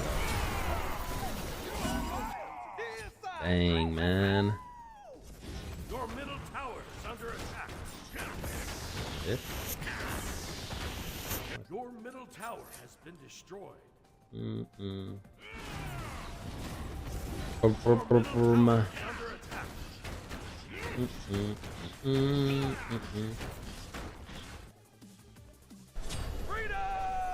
Oh. Your middle tower. Goes your chances. Okay.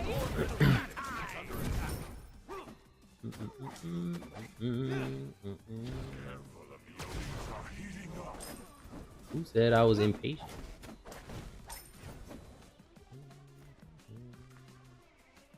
Are you ready?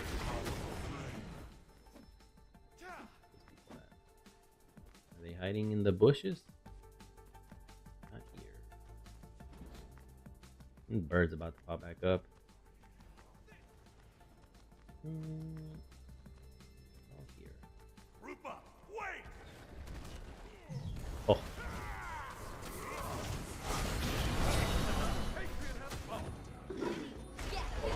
Okay.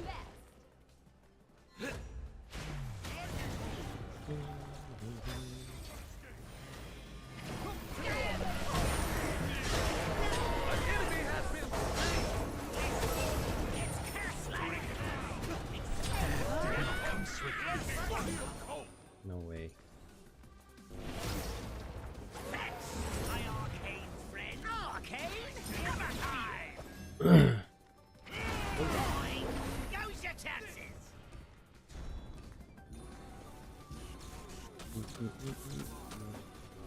And that Zoo's damage is no. He hits you with one ability and half your health. Back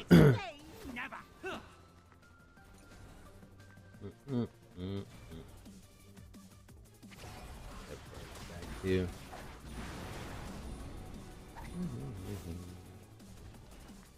Arcane? Hammer time. My arcane friend. Wish.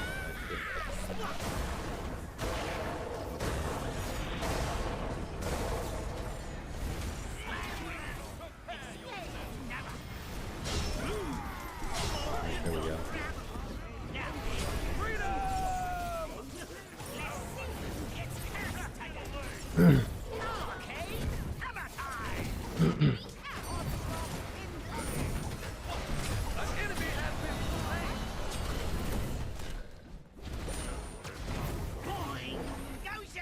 Oh, damn it, man.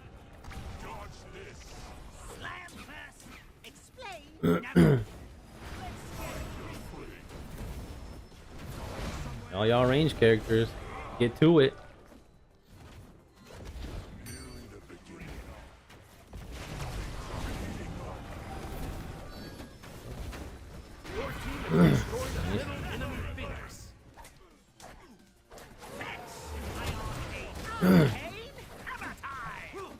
Hammer time.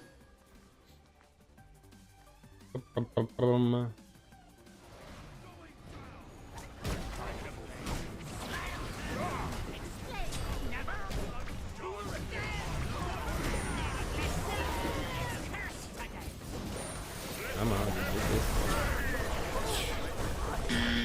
Oh, we all wiped there? Dang, man. That sucks. 1776. Alright, Ares is back. Ares is gonna hold it down. Not ambrosia, but it will do. I think he can hold it down. Half health, man.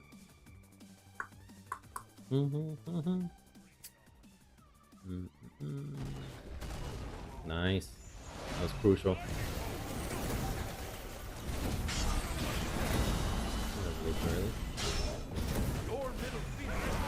Nice. Oop. Can you hold it down? Get it. They just get the bird.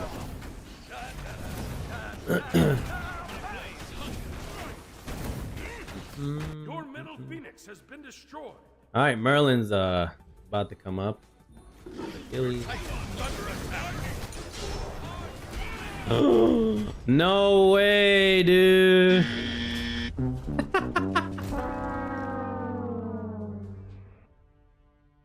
Damn, they cost us the game, man. Holy moly. Golly. Look at that.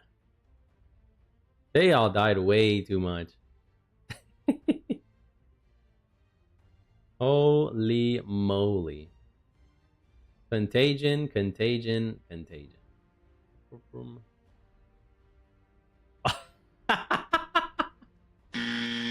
All right. Bright. Oh my gosh. Blame me. Mm-mm. Mm-mm. Mm-mm. Mm-mm. Mm-mm. Mm-mm. Mm-mm. Mm-mm. Mm-mm. You feel better by yourself, Aries? You feel better by yourself now? And look at that. Aim 14, 719. 36 assists, dog. Over 50% assists. But it's still my fault. Even though he went barely 0-1, 27. Pretty sure he didn't finish his P-Cloak. Nope. Agni barely went positive. And Achilles, he went double. Anti-heal, anti-life steal. But it's my fault. It's Achilles and I. We shared one brain cell. That's what it is. It wasn't the range characters not attacking the objectives. It was our fault. Right. Right. You should change your name, man, because you're not just a chill guy. Nope. If you have the gumption to just type and shit talk, you're not just a chill guy. Far from it. Nope. Let me see. Can we finish something quickly here? Use a vortex on 5 dots. This is an easy one. Quick Poseidon game. And that's it. My epic ults meant nothing to them. Nope. I have one brain cell sharing with that Achilles, apparently. News to me. I didn't know that.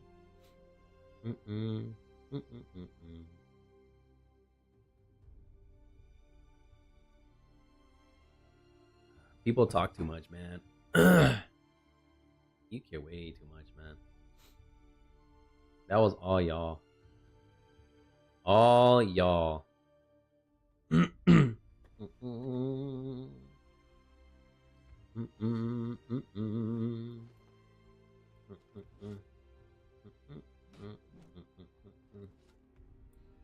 Quick Poseidon game or Hades.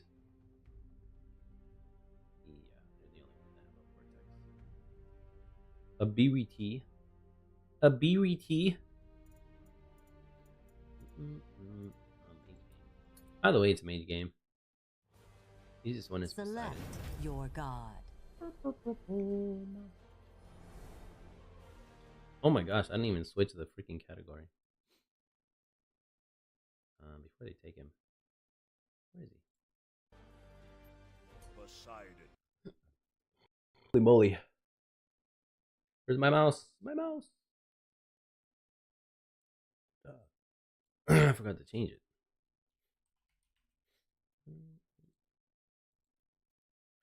One quick short game. One more. Oh, what the heck? What is this? What is this nonsense? Okay, exit that. Exit that. Did it work? Done. Okay, there we go.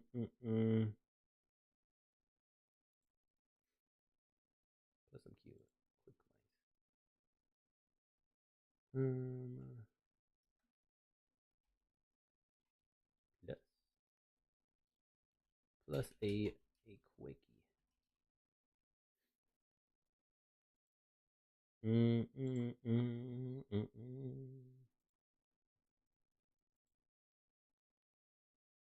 There we go.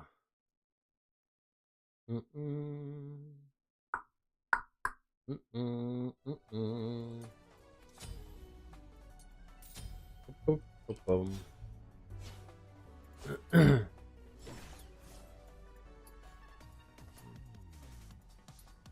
Up, up, up, up, up, up.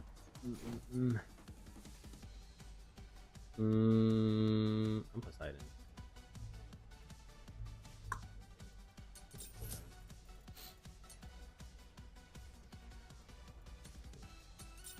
Before they nerf it.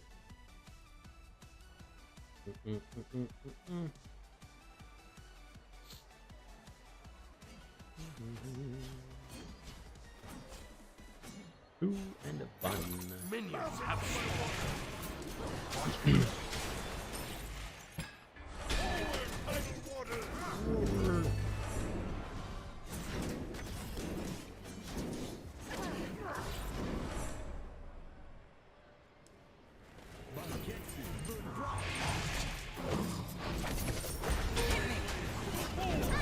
Yep, they got me. I didn't think that was gonna reach, honestly. I thought I would save. He got me though. He got me.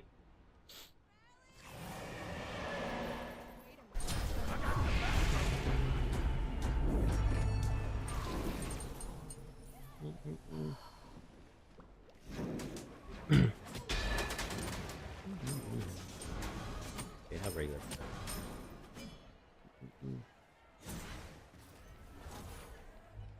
We're going fishing.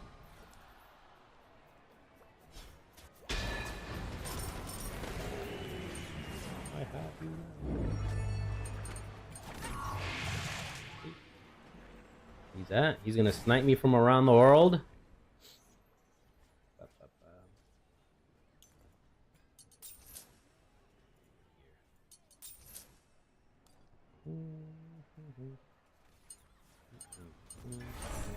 stand down. Strike.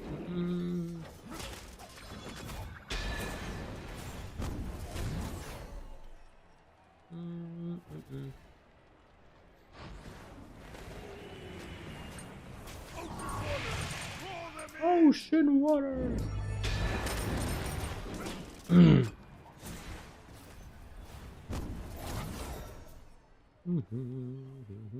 need cooldowns.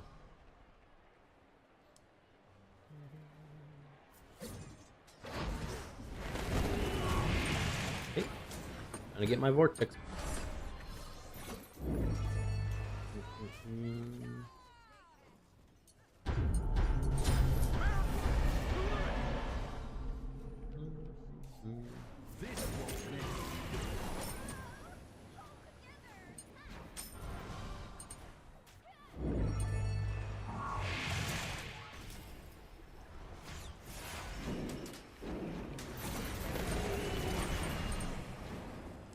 Hold up.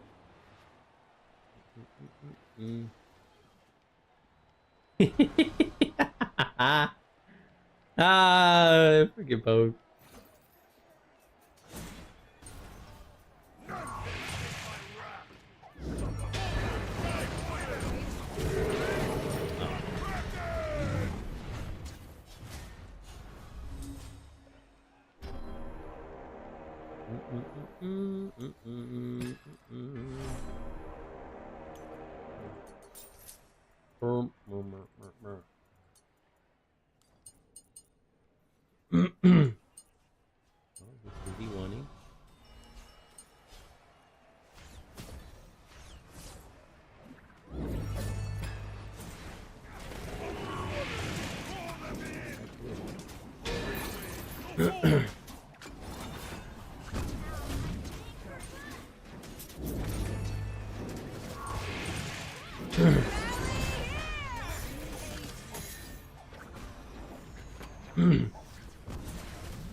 Like a fish out of water. Nice.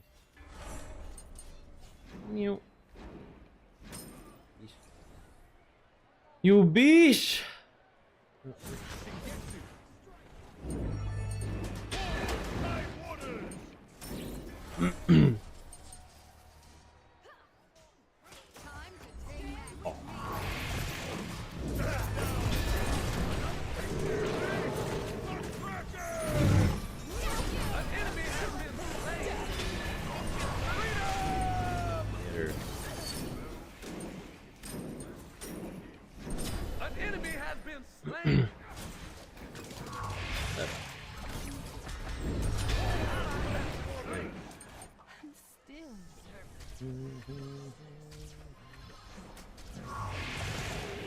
Got him. I'm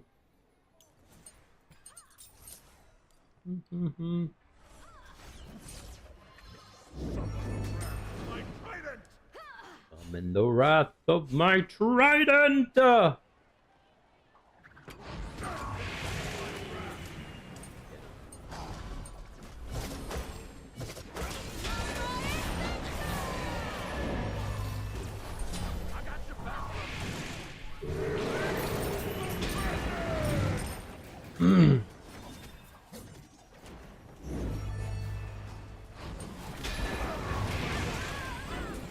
Man, cool.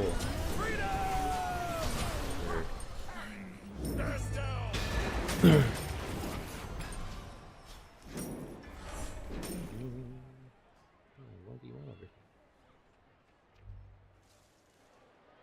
It's over.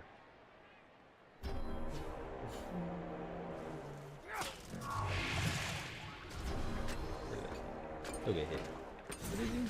He's regular. Regular Shibalanke.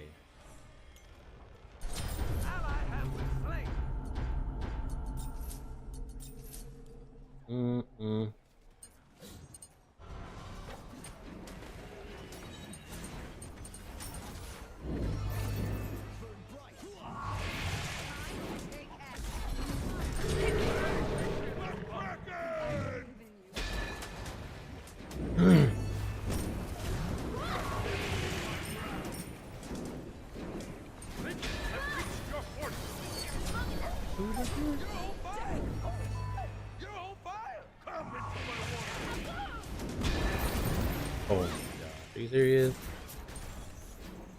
You better kill her. Good.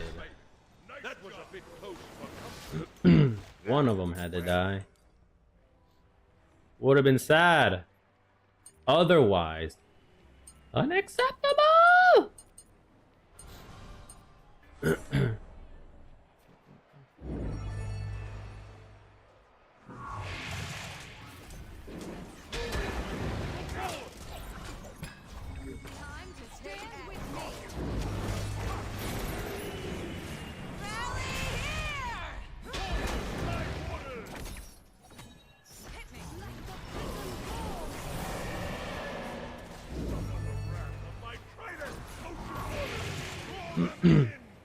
Roar them in. He stole my shit.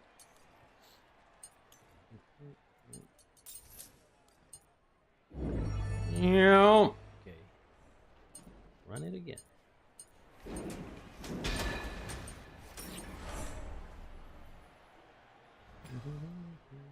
Boo. Nobody here. Everyone's playing super cautiously. Super cautiously. What's up with them? Pretty lame.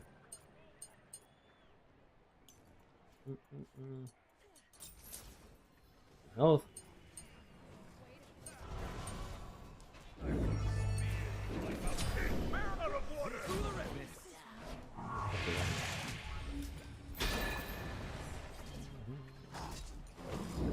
Oh, having connection issues.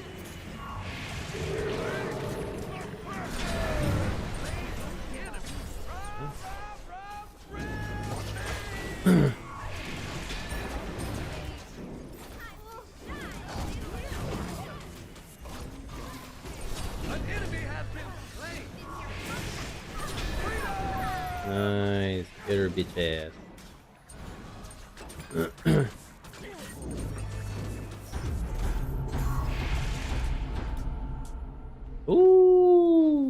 close.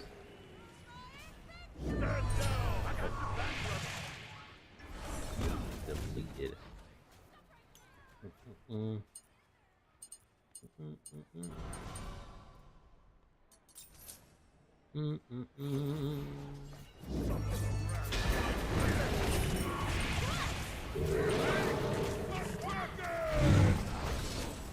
Damn it, they do a lot of fucking damage.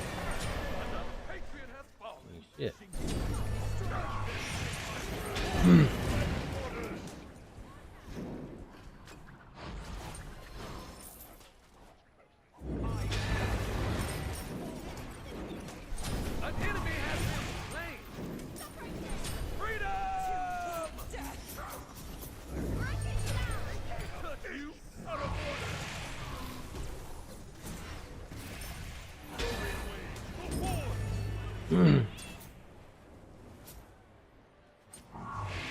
Look at that.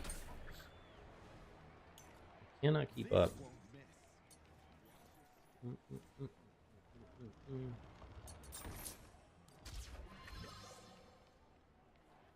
An enemy has been slain.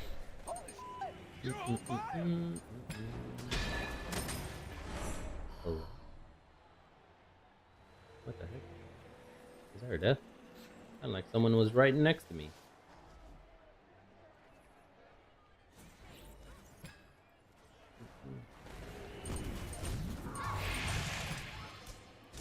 Get it?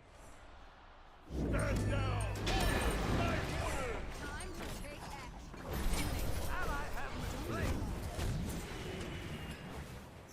I'm not surviving at all.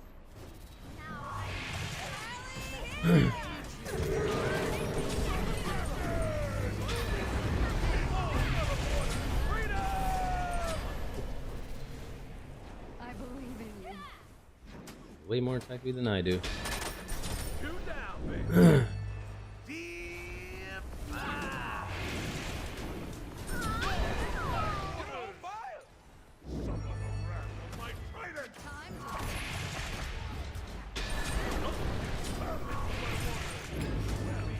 No, what? Get her, get her. Nice. Avenge me. Avenge me!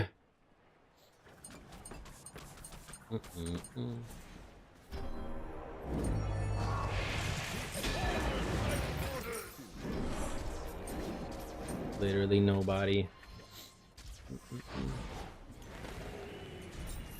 This guy. That's a tight ass game.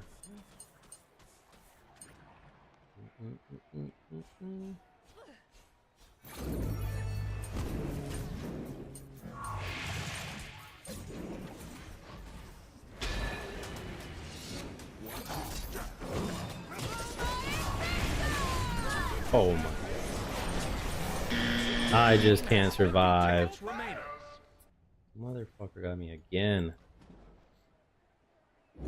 Hey,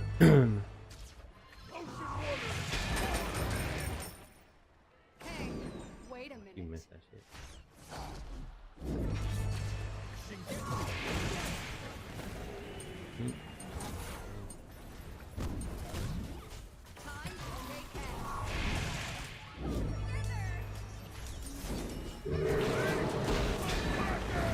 The enemy has 50 tickets remaining. To the ready.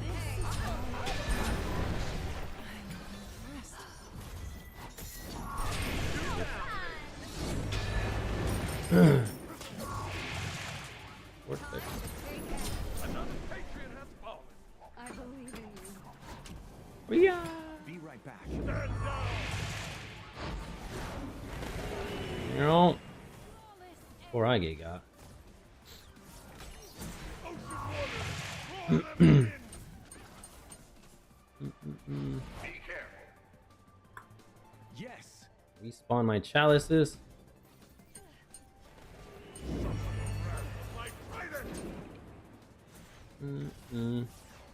Side game again.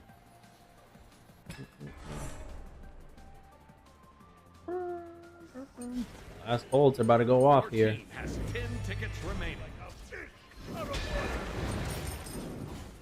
Fucking is The over. enemy has 10 tickets remaining. Oh.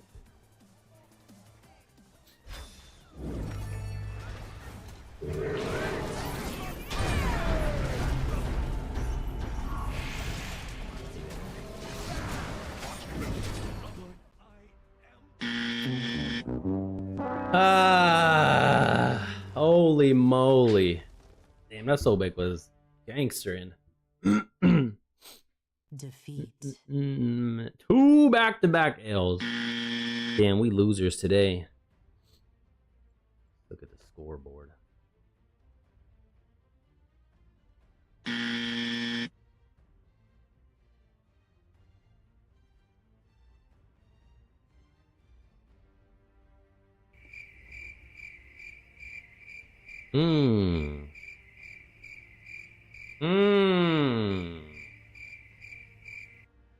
I wonder what could have been the issue here.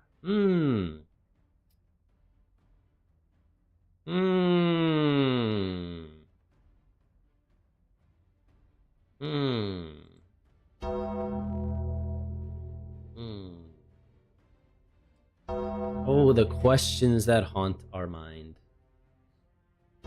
The questions that plague us.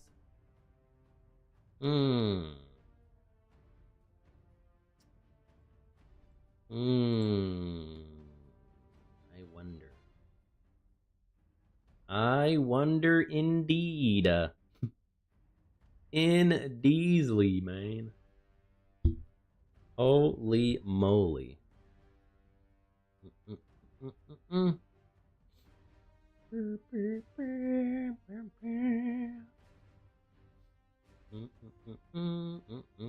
These guys just love dying.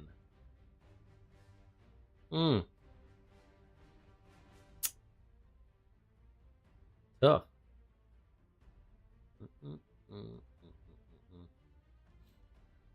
I think his one death was the last one. His one death ended the game. That sucks.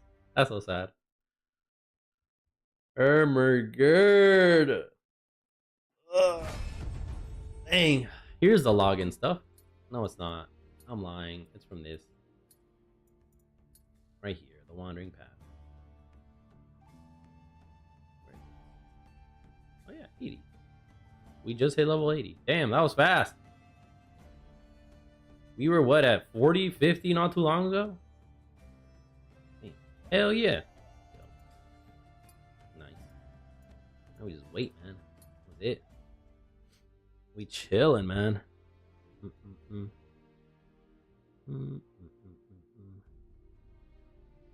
All right, man. That was it for today's stream, man. Just wanted to end things off on a chill, fun note. No win, though. We finished everything else, which I'm cool with. I don't mind. I have to get ready to do some other stuff.